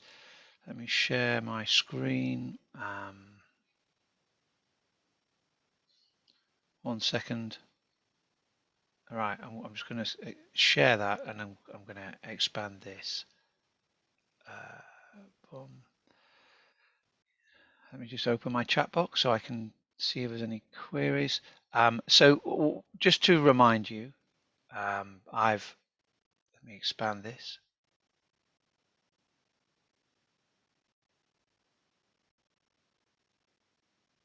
Okay, so I copied and pasted. It said assess the internal and external stakeholders. Yep. Now I got a question about I did not identify who the stakeholders are. Well, it didn't ask me to. So the question says assess internal and external stakeholders and recommend appropriate ways of managing them. So in my answer, I started off with staff, but and I then was thinking on each of these bits, what is the interest that the staff has and what is the power that the staff has? And then the third paragraph is talking about, well, okay, as a result of the power and interest dynamic, how do I deal with them? Yep. So I don't think, I mean, so Ada said, would we not identify who the external and stakeholders are? You could do, but I mean, the question asks, it would just remind you of what the question says, to assess them, not identify them, assess them. Yeah. So first one, staff, the dynamic of interest that staff have is this, but I don't think I even mentioned interest. I just said paid staff have, I did say the high level of interest, and I did say power, so that's fine. But I didn't, like in the poorer answer, just say, keep informed or, yeah, key players. You've got to explain what you mean. Okay? Makes sense? Any other comments on that?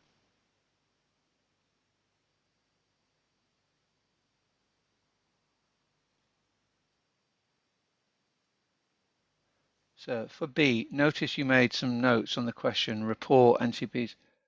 Those are the plan you were talking about, right? Let me have a look. So I just need to share my screen again.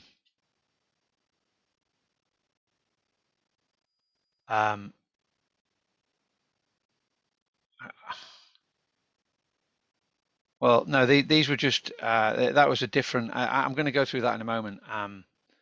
Yeah, sorry, this is on B. That's, yeah, report and recommend appropriate ways of managing them. So that was just my brainstorm to make sure that I follow the requirements as they were asked.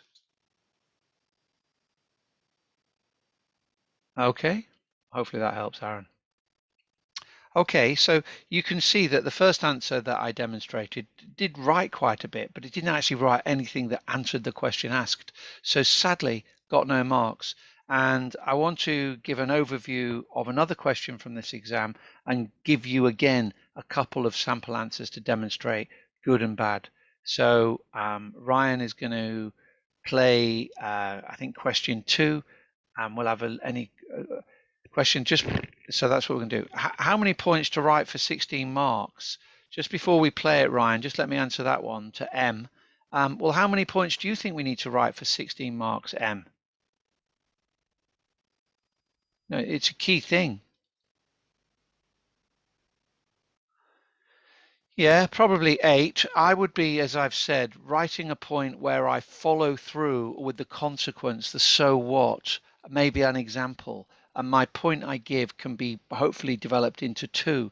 So if I gave 8, that's 8 out of kind of 16. It's a bit close. I'd probably try to do 10 or 11. Yeah, try and do 10 or 11. Okay, and hopefully most of those would get 2, but some people are a little deluded what is worth 2 and what's worth 1. But hopefully we'll demonstrate that in the next one, and I'm going to turn my video and my microphone off this time. So let's have a look at an overview of task 2. Okay, let's now have a look at task 2. So if we look at task 2, there are 2 parts to task 2. The first part is asking us to evaluate the executive's board approach to risk management. So it's not a generic question on risk management, it's the executive's board approach to risk management. In the context of the executive board, you need to recommend how it could be improved. Yep, and really important that you read the question carefully. The question is not asking you about the risks which the company is exposed to. Yep, it's asking you to evaluate the board's approach to risk management.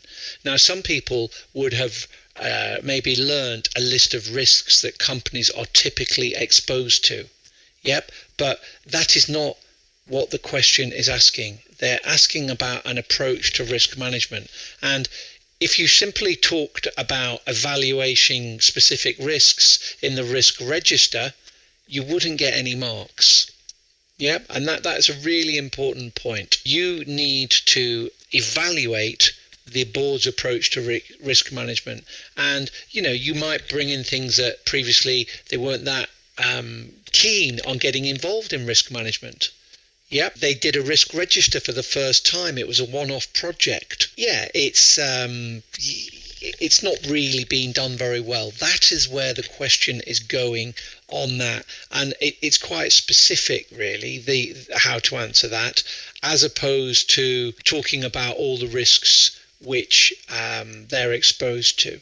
In terms of how could it be improved, you need to talk about how it could be improved in the context of Nccp board. Yep, and again, if you think back to what the examining team's comments were, where people just give bland, generic comments. So here, some candidates would just say, review the register, improve communication, keep an eye on risk. They will not get any marks because they're just generic, bland comments. Yep, if you talked about they should have a risk committee and it should have non-executive directors, etc., that is not in the context of Nccp. It's not big enough to warrant that kind of input. So really important that not only do you read the question, but you contextualize the question and not just give some generic answer. The second part of the question asks you to identify stakeholders with an interest in internal controls. And second part, justify why internal controls should be shared with them. So if you just gave a list of stakeholders without any justification, you would score very low marks. And also, the requirement is not about internal stakeholders, it's about external stakeholders. So again, important reading of the question. Yep. So you just have to read it carefully. You have to say who they are, and you have to justify why we should share information to them. So, for example, government departments and other authorities, they're going to set guidelines as how NCP as a charity should behave, and therefore it would be likely, and we could justify they're a key stakeholder because we would need to share information with them to avoid penalties and fines. So that would be important. You could talk about donors and how, if you are having good controls in place with regards to how the money is used, that could give confidence to donors, and likely that those donors would continue to give money going forward. So again, I would maybe start with a brainstorm of my external stakeholders, and then for each stakeholder I would then consider the justification why information on internal controls should be shared with them. And if you plan that carefully, that should be a relatively easy task for students to do well on. The other thing that we are asked to do here is get professional skills marks in both cases for communication skills, and we just need to make sure that our answer flows well. We use good logical arguments in part B to justify why things should be shared. So careful reading of that question, careful planning of that question, and careful time management of that question should help students do well.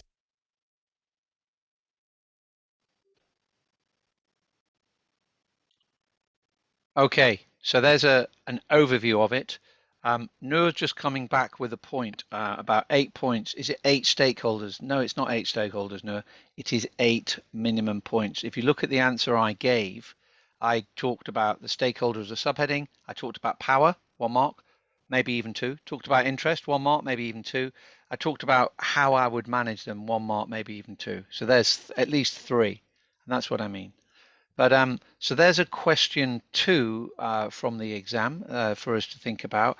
What I want to now show you is an example of an answer where someone just brain dumped their knowledge and didn't answer the question asked. And it looked like they wrote quite a lot. And then someone who actually read the question, thought about the question, and answered the requirements. Big difference, you'll see. So let's have a look now at a sample answer to what we've just said. Okay, let's give another demonstration of the difference between a good and a bad answer. The task I want to look at is part A of task 2. So in the word processing section, I've copied out the requirements where we have to prepare briefing notes for the CAO to share with the board, which evaluate the executive's board approach to risk management and recommend how it could be improved. We've got professional marks available for demonstrating communication skills in adopting an appropriate tone which is easily understood by the board members. So this is my answer. It starts off, there is no briefing notes. It starts off with risk management is a really important activity. Okay, that's true, but not answering the question. The first thing they need to do is decide on their risk appetite. Maybe they do, but that's not answering the question. Just remind ourselves of the question. Evaluate the executive's board approach to risk management and recommend how it can be improved. So first thing they need to do is decide on their risk appetite. Having decided on their risk appetite, they need to assess the risk to which they are exposed and decide on appropriate response. Okay, again, that's true, but not answering the question. Depending on the risk to which they're exposed, they could do the following using the TARA model. Transfer involves making a third party responsible. Avoid. If the risk is too great, they may consider removing their exposure to this risk altogether. Risk reduction. This option would involve mitigating the risk in some way by taking remedial action to reduce its impact. E.g. INVET, I imagine that means invest in training. Accept. Here they would simply accept the risk as a potential one, but take no action. So yes, a nice description of the TARA model. This candidate has obviously learned that and wants to tell the examining team about it, but sadly, it doesn't reflect the question that is asked. The question then goes on and says, when looking at risk to which they are exposed, they should consider the following: financial risk. Is there excessive gearing? Reputational risk. Will reputation be damaged? Operational risks. Is there any risk to reputation? Product. Will there be any risk to product? Legal. Are there any political risks? IT risk. Is it exposed? Is IT, I think, is meant to be said there. Fraud risk. Are there chances of fraud? Is there any economic risk? Now, the examining team did actually highlight their dislike, should we say, of students who set their answers out in a set of questions. Yep, this type of answer explains nothing. Is there excessive gearing? I don't know. The job of this candidate answering the question is to explain things, not throw a question back at the examiner. So sadly, and then it finishes, all of these should be entered into a risk register. But what I was saying is, sadly, I don't think this answer, despite being quite neat, despite going into quite a lot of detail, will actually get any credit whatsoever, despite the time and effort put in. So a good example of a question where a student writes the answer that they want to write rather than answer the requirement that is asked. Okay, let's have a look at another attempt at answering Part A, where we evaluate the Executive's Board approach to risk management and recommend how it can be improved. Professional skills for demonstrating communication skills in adopting an appropriate tone which is easily understood. So here they title it briefing notes, and they give a very brief introduction of what the briefing notes are about, and that's to evaluate the current risk management process. They then give a subheading explaining what they're about to say and say risk is seen as a one-off and explain that. And what they then do is say, although positive sign that the board was undertaking a risk identification exercise, it was treated as a one-off project which now has been completed. This is concerning, and risk identification should be a regular and ongoing activity. That's definitely worth a mark, so I'm happy with that.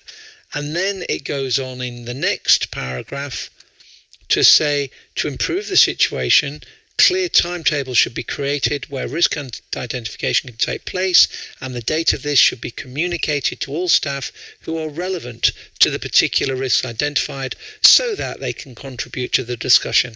And I'll give a mark for that. So what did I like? Subheading, clear, dealing with what was actually going on in the scenario.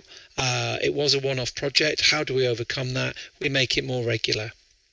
Next subheading talks about good risk assessment, and it says below that it is positive to see that when undertaking the risk identification, they ensured, but no penalties for bad grammar or spelling, but just try to ensure it's as good as it can be, that stakeholders from across the organisation were involved, which is likely to give a much more accurate picture. Okay, I'll give a mark for that. And then what are we going to do to improve? Well, going forward, it would be important to formalise those stakeholders who need to be involved in the risk identification process and ensure that they are given time to contribute to future exercises. Okay, that's a fair point. I'll give you a mark for that. So 4 points scored so far. It then talks about no risk prioritisation. And below that says, yes, the board has identified a large number of risks and over 150 have been flagged as requiring investigation. However, there does not appear to be any process via which the identified risks are to be evaluated. Okay, that's fair enough. I'll give you a mark for that. To manage the situation, it would be important for each of the risks to be assessed with regard to the likelihood of them occurring and the impact of each risk should it occur. And record this in a risk register. By doing this, the board will be able to identify which risks were most seen, therefore were most seen, therefore deal with them as soon as possible. Okay, I think they mean which risks were most relevant. But again, I will give you 2 marks for that point. So we're up to 6, we're halfway. Next point says that the reluctance of the board to get involved in risk management. It mentions that previously the executive board were not keen to get directly involved. Okay, that is kind of just lifted out of the scenario, so I'm not going to give you a mark for that. But then they interpret it and say that it's concerning because good corporate governance required the board to understand, undertake and be responsible for risk management. So I'll give you a mark for that. To deal with this, it might help if the board receives some training on why risk management is important and typical behaviours needed to ensure good risk management is in place. Without this, it could jeopardise funding from the council. Very good point. At least 1 mark for that and for the previous.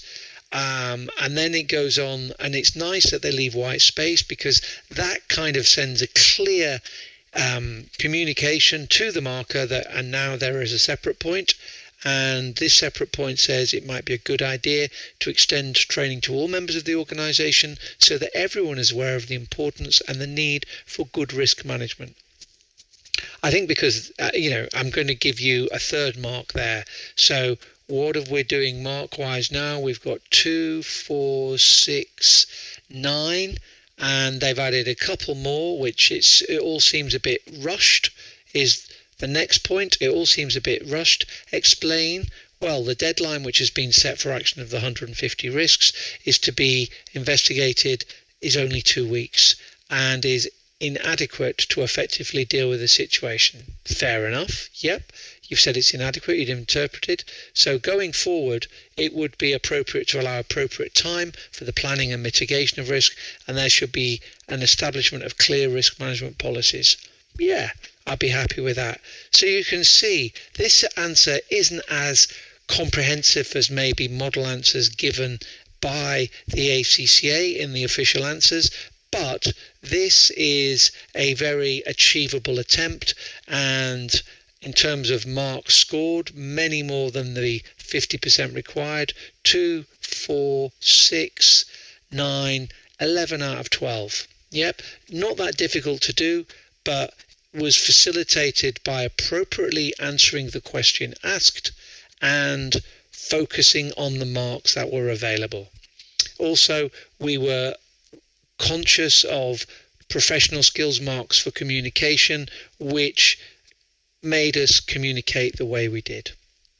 Okay, so I think that is a good contrast to the previous one, how in the previous one students just gave the answer that they wanted to give, whereas here question was read carefully and appropriate answer given.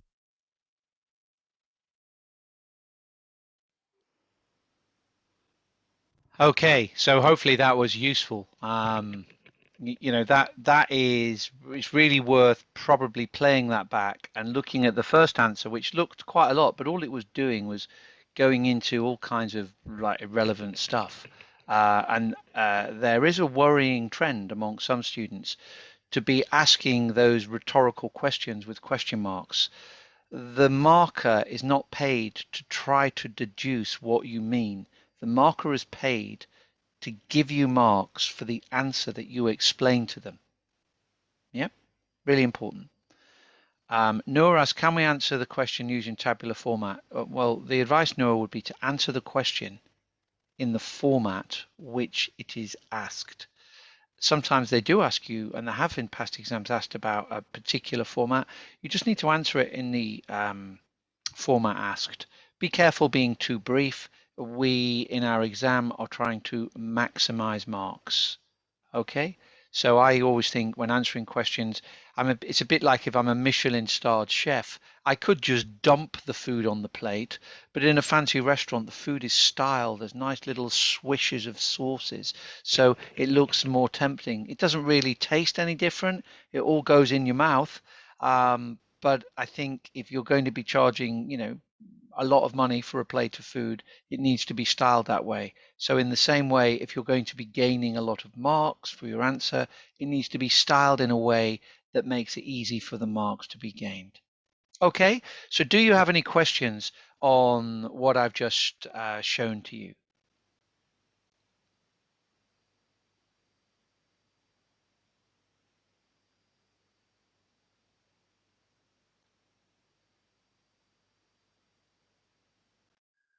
Aaron says, could we use a table? You could do, but what's wrong with using subheadings and white space? You know, in the workplace, I wouldn't be putting everything in a table. If appropriate, maybe. But I think the key point is to differentiate your points, to fully explain them, and categorize them in little bundles like I did, little paragraphs, so I get marks for each one.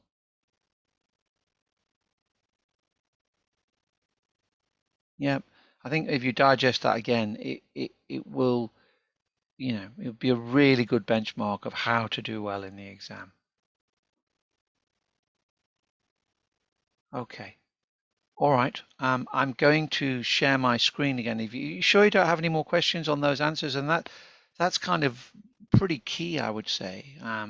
And I think the main takeaway would be 2 weeks to the exam.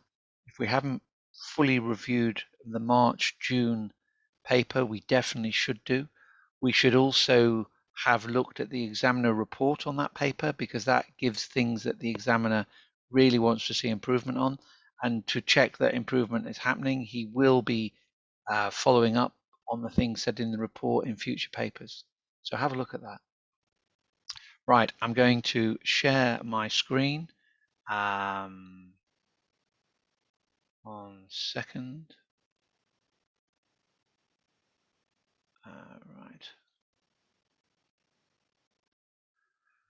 Alrighty, let me just put my chat box up again. Wait. Right.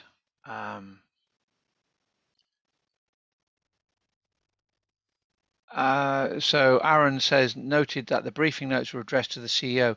The briefing notes were addressed to the CEO because the question asked you to prepare briefing notes for the CEO.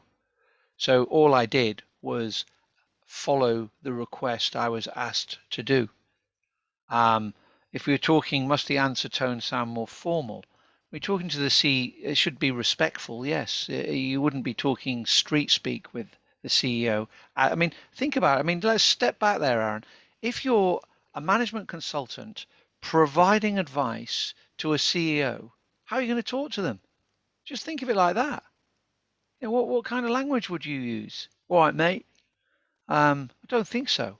So again, contextualize it. Think about where you are. Picture it, and that is going to help you. Can you be sarcastic? You can if you want to fail your exam law. You can do whatever you want, but it's kind of a waste of an exam entry, I would suggest. So no, you can't be sarcastic. Would you be so I'm a management consultant charging thousands of dollars for my advice, and I'm being sarcastic to the CEO. Would that be professional? Don't think so. Yeah, so again, put it back in the context of SBL. We are acting as a professional in the workplace.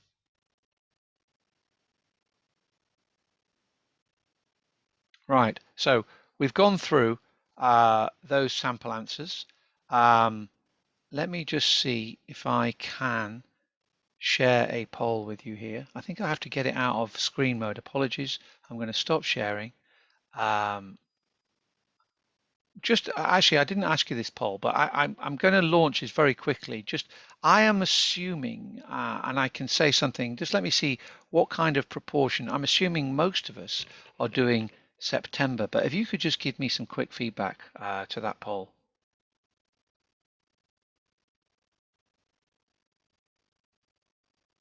Okay, that's great. As I expected, and the tone and focus of my poll has been on the September exam, and 99% of you are doing the exam in September, which is great. So I just want to ask you a couple of questions to see what your answer is about what the ACCA recommends you to spend on reading and planning.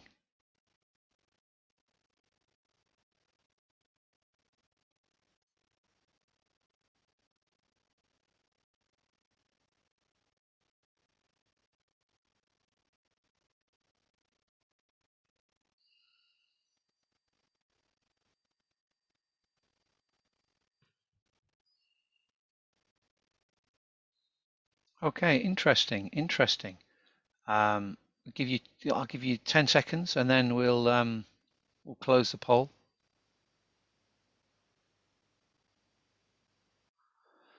Okay, now I just want to share those results with you. 50% of you said 40 minutes, 40% of you said 60 minutes. I think the ACCA, if you've read previous things I've published on the ACCA website, I'll explain in a moment. But I don't think anywhere says 30 minutes.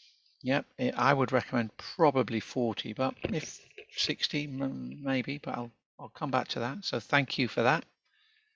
And then just one final poll for you.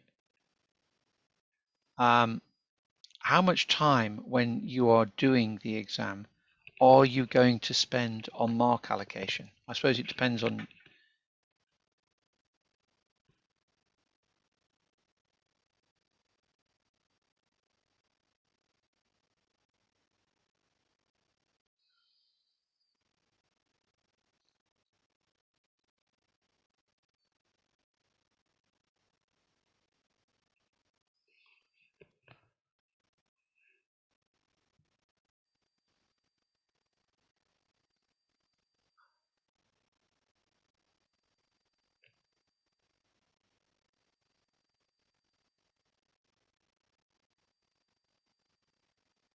Ten seconds, and then I'm going to close the poll.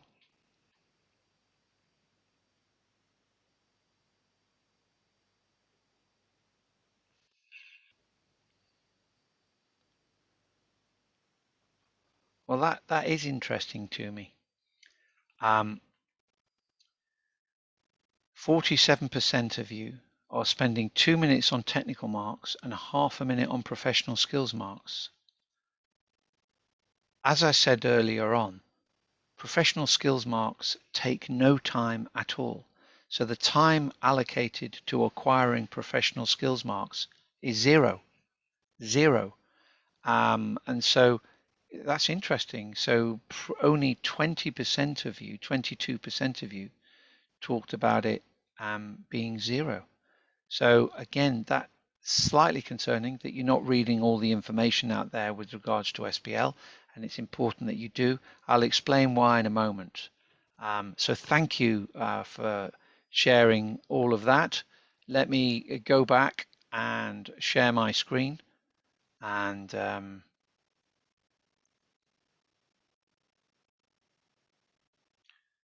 talk a little bit more about why people fail.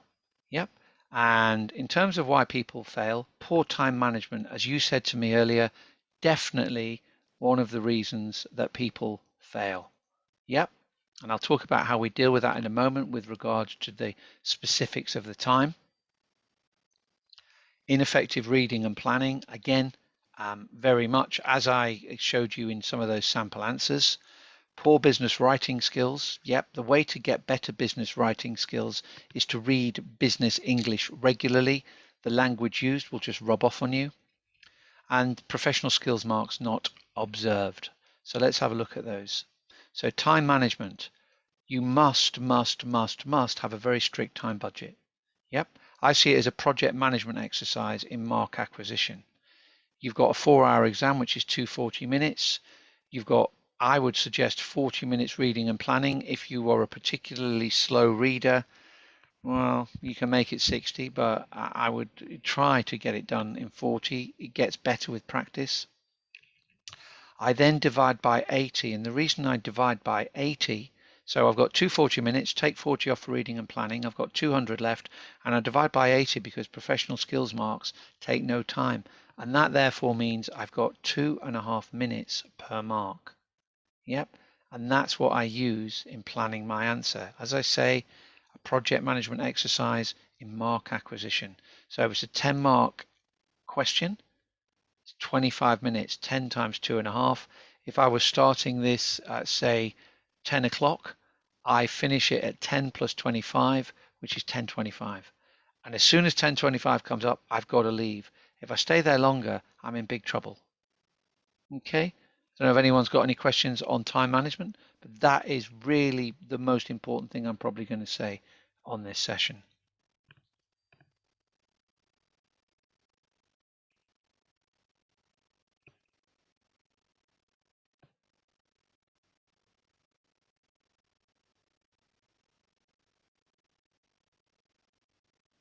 Okay, I'll move on. How do we read and plan? Well, I think with all the exhibits, I read the introduction. I then go through each task. And then when I'm looking at the exhibits, each exhibit I read, I will make a little note on each task which exhibit this task is most I'll make a note on each task which exhibit is most relevant to that task. So then at least I've got some structure with regards to how I then go back to a task when I'm actually answering the question. Does that make sense? So we read all the requirements, making a mental note of them, read all the task requirements, and then I'm going through each exhibit and I think, well, this exhibit is going to be more task 1. Exhibit 2, that's probably task 1 as well. Exhibit 3, it's more task 3, that one. That would be how I'd do it. Okay. Alrighty, so I look at it, I break it into paragraphs, I label them, I highlight them. You can do that functionality. I try to picture it. What's going on here? What's the story? What's the situation? Yeah, that's how I'm dealing with it. Picture it, make it real. Yep, because if you make it real, you then wouldn't come up with some of the crazy suggestions some people come up with. Because, you know, have a great big executive risk committee in a charity. It's a small business. You couldn't do that. Yeah. So important. What else? When I copy and paste the requirements in, I might then use those requirements, or at least consider using those requirements as subheadings for my answer. Yep. What are the key words? Yeah. What's the format? What is the verb? Is there a rule of and? Yep. So an example of a rule of and would be breaking the question in two is worth marks. So discuss the benefits and drawbacks of the World Air Alliance membership to PC in determining its future aims and objectives. So if you look at that, it's actually broken into 4 little bits, and that's what you need to be fully aware of. Yeah, that's the rule of and. A lot of people sometimes just answer the first bit. So what's the marking guide going to be? Well, you know, the marking guide is not going to be an absolute perfect cut. So all the objectives of directors of a quoted company are likely to conflict with those of shareholders. So what are the objectives of directors? What are the objectives of shareholders? What's the conflict? And maybe marking schemes might say, you know, up to 5 for objectives of directors, up to 5 for objectives of shareholders, conflict up to 4, maximum of 10. Yeah, so the marking scheme is quite flexible, but there's obviously a maximum number. Going back to numbers, if you just kind of give the calculation and don't explain it, you're unlikely to get many marks for that, if any.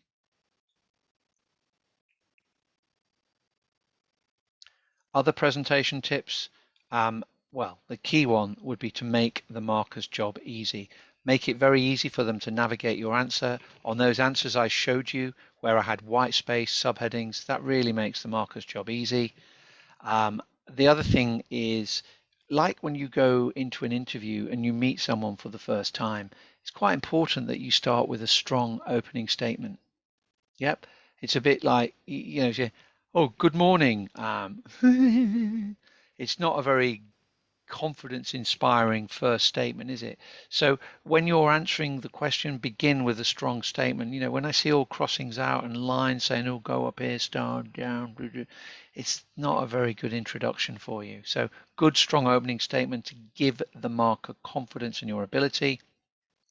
White space, I think I've demonstrated it, but if you use white space, you send a message to the marker that makes it much easier for them to mark than giving them an answer like this. This is fine, it just requires a lot more work on the marker's part.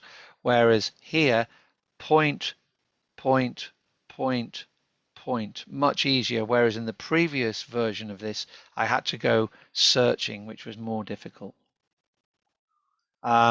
Make sure you do an exam at least 1-2 times on the platform. Really important to do that. It's like sitting in a car on the day of your driving test for the first time otherwise. So I cannot stress enough, you must make time in the diary. Unfortunately, the way that the response area is, it doesn't do it to time. So if you're just doing this on your own, you've just got to be strict with your time. If you're doing it with a college should, although I say should, not all of them do, but on my advice, to tutors, they should have set up something with the ACCA where they can set exams to time. I run just a mock exam day, which I do to time, and I have to book that with the ACCA and pay for space on the site and all the rest of it. But that's how it is in the real exam. So try and encourage your tutors to make sure they do that for you. And if you're worried about something, it's always good to go and meet your enemy and realize that actually it's not that bad. But if you don't meet your enemy and just worry about it, it's not helpful. Yeah. So by doing a mock exam, you need to get 50 or more on the day of the exam. If you do a few before, you become more ready, you understand the dynamics of time, you overcome the fear, you get more familiar with the functionality of the Cbe platform, you make mistakes, hopefully, and you reflect on them and learn from them. But if you never make mistakes, you're never going to learn. So really important that you do that. Okay. This is something from the examiner saying sitting a mock exam in the time allocated without references to study materials is the single most important element in preparing for the ACCA exam.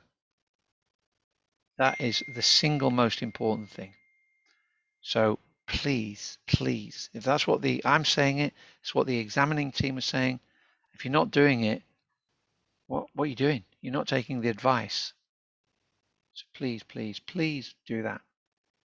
Any questions on sitting a mock exam to time?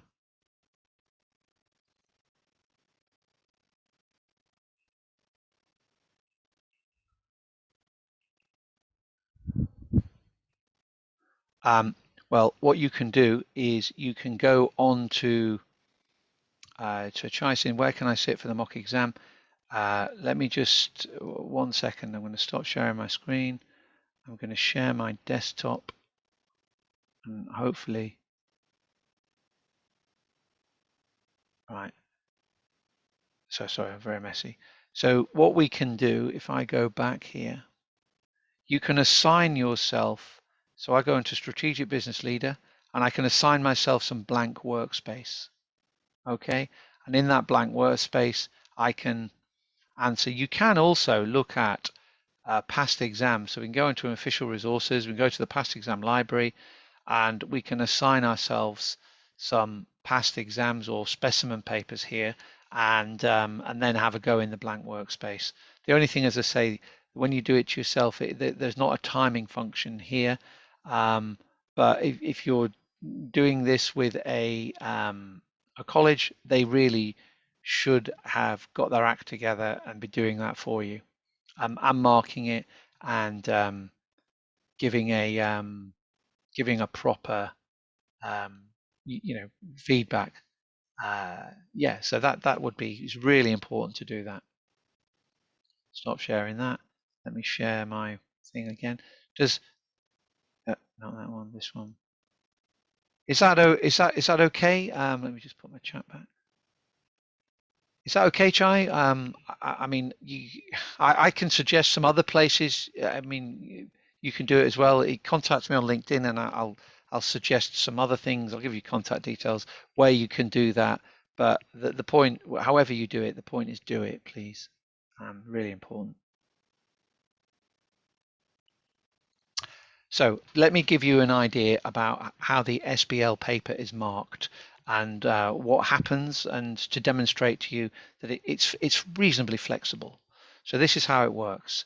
This is the structure. You've got the marking session lead or the examiner. There's an examining team, and the same examiner doesn't do every single one. Just a question from Ada. Can we put our answer plan at word processor? Which one better, to put it above the task or in the task before the answer? as I've shown in the examples, Ada, we do a plan, and our plan then inspires our answer. So title it plan, do your plan, and then answer and do your answer. Yeah. So you said put it in the word processor, which is better. I mean, as I said earlier, definitely don't put it in the scratch pad. Okay, because that doesn't get handed in. So if you're a borderline, it might get looked at. So let me explain. So marking session lead. So they're the examiner basically, and there's an examining team, and different ones will take a lead for each different exam. They then have people who are team leaders who manage a team of markers, below which there are markers there. So that's how it starts. And then what happens is the exam is sat, you sit the exam, they're all electronically sent to the examining team, and the examiner will look at a sample of scripts. And from that sample of scripts, they'll develop they will already have a marking guide, but they'll update and draft a marking guide. Yep. And then what they'll do is they'll create some practice scripts to teach the markers how to mark, and also some standardization scripts. So what happens with the standardization scripts is each marker is given some practice scripts to learn the marking guide, and then they're given 4 exams or 3 exams, which they must give answer. They must mark, and they must mark to almost exactly the same mark as the examiner would give. And if they don't do that, they're not allowed to start as a marker, and they get more training, and they then do some more standardization scripts. And if they get in line, within 5% of the examiner's mark, that's fine, they can start marking. But if not, it keeps getting repeated till they learn how to mark properly. Okay, and then that's not the end of it. While the marking process is taking place, there are seeding scripts put amongst student scripts, which the examiner has marked, and therefore is checking that the marker is still marking to the same standard that they demonstrated at the beginning of the training process. So about every 25 scripts, there might be a seeding script in there. And if the marker is not continuing to mark at the standard which the examiner would expect, those markers are stopped from marking. So my point I'm trying to give is the marking is a very thorough and accurate process and very fair. Yep. So suggested answers, as you see, are very, very strong answers beyond what would be expected. Credit can be given for many relevant answers. There's no negative marking, not really any criticism for poor spelling, but try to be as good as you can. You would, if you get a point for a proper answer, and if you then take the consequence, the so what, and an example, you could get 2, but not normally more than 2. This is a strategic professional paper reflecting a high intellectual level, which is something that guides the writing of exam questions. You must contextualize your technical knowledge, not brain dump it like some people seem to. So on that technical, there's something that academics have to follow called Bloom's taxonomy, and the level at which the SBL strategic professional is one at evaluating and synthesizing. At kind of the skills level and the applied skills levels, it's remembering and applying, but it's synthesizing. So here's a quick overview of what you do when you synthesize information. You create new ideas or new insights from existing knowledge. Yep. You kind of assess and evaluate that information and make judgment on it. Yeah, and you make recommendations. So, a few weeks for the exam. Some tips on what we need to do. Well, first thing, I've written a lot of articles on exam preparation in Student Accountant magazine. I think if you connect with me on LinkedIn, I've got an article on LinkedIn which goes into a lot of detail. So you can find that. I don't think you need to connect with me, but read those articles, please. Yep, they're there for your purpose. Yep, so I've written about how to be, I think it's really important before even studying. I know it's only 2 weeks away now, but don't lose sight of the fact why you want to pass this exam. What is it going to do for you? Yeah, so these are articles on the ACCA website. You hopefully are study fit. You hopefully are now thinking when you work, when you study, when you exercise, and when you relax. This would be kind of stuff I'd say to people right at the beginning of their study journey, but it's still valid now. So think about those things. And what else would I suggest? Well, have a plan. So you need to have this plan to structure how you live your day, how you live your life. If work is putting you under pressure, well, you have to make a judgment call there. I think the priority is for you to pass the exam, and you might need to negotiate with your boss. Say, look, you can have me any day of the week, but would you mind just for the next 2 weeks if I prioritize my exam study? I'd be really grateful, and I promise to repay you your kindness. If you are studying, you hopefully have identified when you are most productive. Are you a morning person? Are you an evening person? When are you productive? And try, if you can, to get a routine going so that you are studying at that productive moment. And the best time would be when you're in an absolute pure state of flow. When do you find that flow? Sorry. Yeah, if we don't have structure, we tend to just, whereas if you've got deadlines, it tends to force your attention to achieve more. Time management, things like the Pomodoro technique is very useful. For your efforts, you also need to build into your day rewards, treats for you doing what you set out to do. Again, minor little motivators, very useful to help you. And yes, if you're feeling a bit down, a bit low, try to get something to bring you a bit higher. Exercise, music, whatever, but get your energy flowing so that you can focus on your studies. And think about where you work. Try to make it clutter-free. Turn this thing off. Yep. We don't want to be, distracted with social media. Give it to someone. It's hugely draining of energy being distracted by WhatsApp messages or whatever. Really bad. Think about what fuel you give to your body. And I think about brain food. You can research more on it, but it's important. If people often have they've researched this with school kids and that, how they have like a drop in attention after lunch, because if you're eating high, low complex carbs made from white flour and stuff, it's going to make you very sleepy because you get a huge glycogen dump in your body, which makes you sleepy. So the things to eat would be,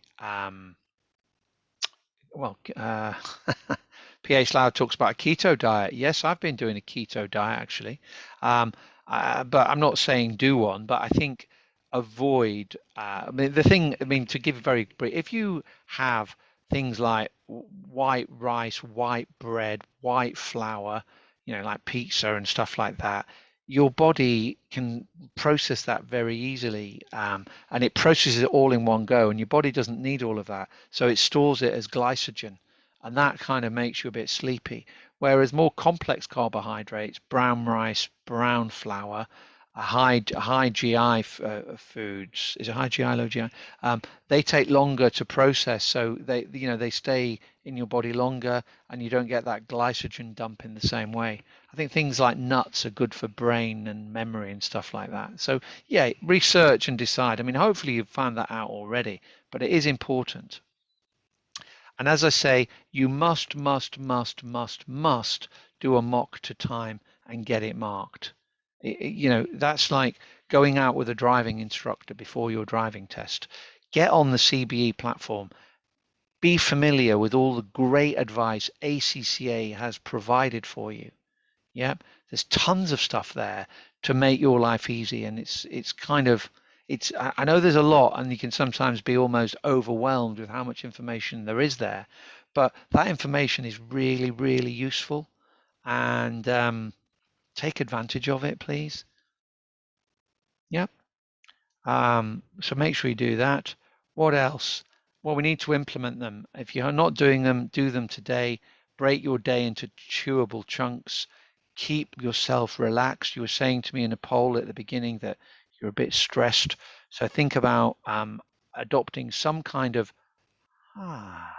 calm down techniques, mindfulness. Headspace is on Spotify. I've said about exercise and diet because it can affect your performance. You know, if I was an Olympic athlete, I'd be thinking about all of these things so I get the gold medal. Yep. And in the same way, your gold medal is your SBL exam. And that's what you need to do. Okay. I've just seen a spelling thing there. Nye contacts my. I do apologize. But if you want reassurance on anything, that's how you can contact me. But really, I would prefer if we share questions together on the chat group about the worries we have. So collectively, we are able to, you know,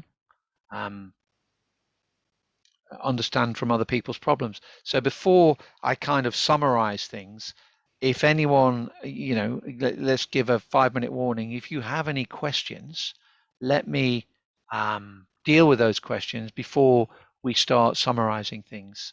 So you can ask me anything, and I will try and help you. No question is too simple or silly.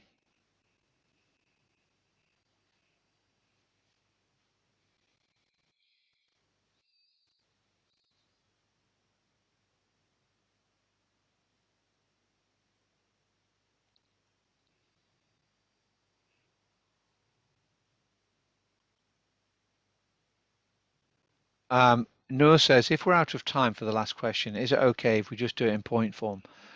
Not really, Noor. You shouldn't be out of time because you're treating every minute of the 4-hour exam as a project, and you really need to get used to managing that time carefully. You only need 50%. If you can get 50% of the whole paper, the first 50% of the marks are the easiest to get. So if you make sure you get the first 50 of all questions, you will pretty much guarantee yourself a pass in the exam. If you only answer 3 out of 4 questions, for argument's sake, so you only answer 75% of the exam, 50 out of 75 is not 50%, it's 67%, and it's much harder to achieve. So make your life easy by being really strict with time management. And if you haven't completed an answer to a question, well, you've got to leave. You've got to give yourself the opportunity to answer all of the requirements. Yep. So that would be my answer to you there, Noor. Eamon, in this paper, the length of the answer is not important, but the compact and exact point is. Well, you don't want to be waffling on, Eamon. It's important to make a clear point. Yep. And if you can follow it up with a consequence, a why, and an example, even better. Trishin, in these 2 weeks for preparation, wondering, should I go straight to practice the exam questions because I'm not so strong for technical knowledge yet? Well, Chai, you've got to reflect on what you've done. I mean, maybe a combination of the two. To answer questions well, you do need some technical knowledge to help inspire and structure your answer plans. Can you advise anywhere else where we can take a mock exam? I can. Yes. What's that mean? Wondering, would it be better to do a plan for every task first, then only move to a detail? Paisy, I don't think so. I think because it's 4 hours, I'm going to forget. So I tend to break it down into each separate question. So it's not a bad idea, Pei, but I think, yeah. If worse comes to worse, it's not going to come that way, Nawinder. Under pressure, we're unable to really understand what the requirement wants. Any ideas? Yes, that's not unusual, Nawinder. You think, oh my God, what's it saying? What's it saying? What's it saying? So you think, okay, calm down. Let me read it again. What's it saying? What area is it in? It's in the area of change. Okay, what do I know about change? Well, managing change, unfreeze change, refreeze, when I'm changing, participate, you know, what's it, and do a bit of a brainstorm to calm you down and get some ideas. If the answer is not yet finished and we proceed to the next question, it's better than completing the current question but out of time. Yes, definitely. You don't need 100%. You you need over 50. To get over 50, you've got to answer all of the questions. Okay, really important.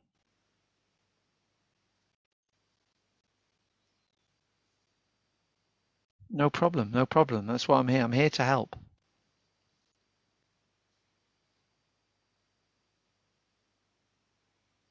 I'm just looking on that WhatsApp actually. If you've did I do it outside the UK? I don't think I did. You have to put 0044. Can I change that? Just in case you're thinking it doesn't work. It does work.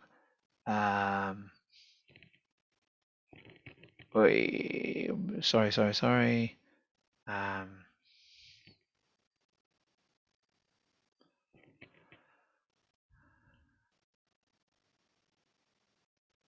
I should say, might as well. But the point would be, I will be posting quite a bit on LinkedIn over the next 2 weeks, and I try to give bits that the AC, it might be somewhere deep in the ACCA website, might be a motivational message, and students ask questions on there. You can learn from students, so you can do that if you want. But any other questions? I've just lost my chat panel again. Excuse me.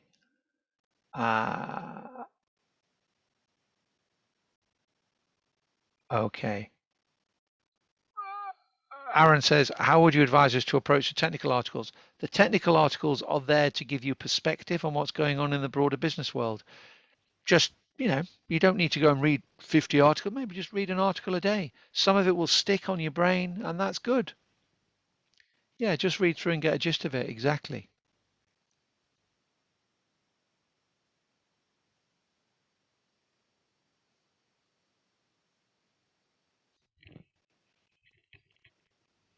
Any other points?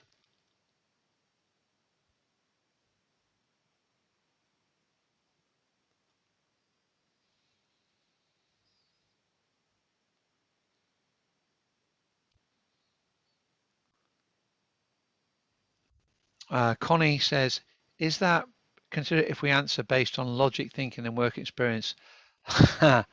I think a combination. So Connie says, is it considered professional if we answer based on logical thinking and work experience instead of models? To be honest, Connie, the models are often based on what happens in the real workplace. They're like an academic study of behavior. So the two are quite similar often, but what the academic models often do is put them together in a nice framework for you. So if you can put things into a nice framework, that's very useful. Yeah. So it depends on your work experience, really. I would probably try and use a combination of both.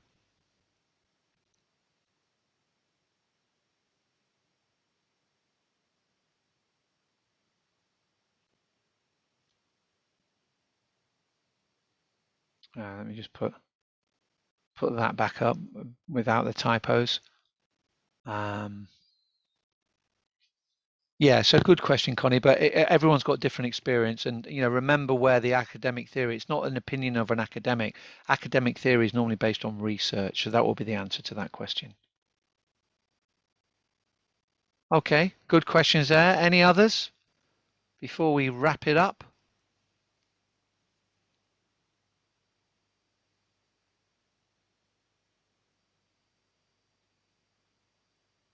Okay. I'm going to say one final thing then. Yep. And what I want to say is, most important is for you to understand what this exam is going to do for you. How is it going to change your life? I want you to get clarity on that, because if you haven't got clarity on that, you're not going to be as motivated as you could be. It might be you're going to buy a new car. It might be you're going to quit your job. And because the only way out of accountancy, I would suggest, is to get qualified and move as a qualified accountant into a high, paid post sideways.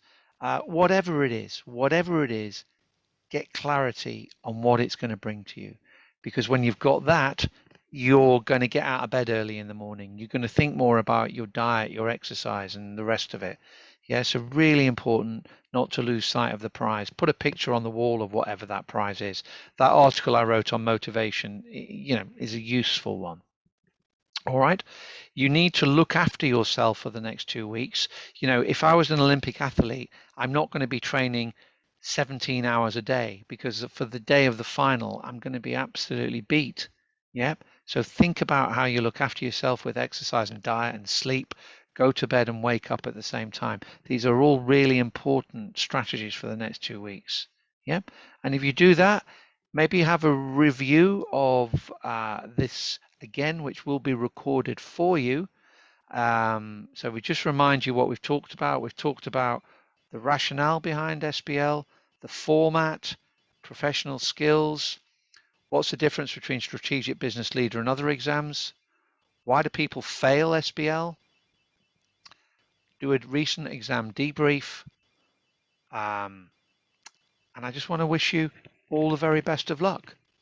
Yep, you don't need it if you follow my advice. You should be absolutely fine. Yep, need any help and insurance, follow me on LinkedIn and I'll try and help. Okay, so keep cool, and I wish you all the very best.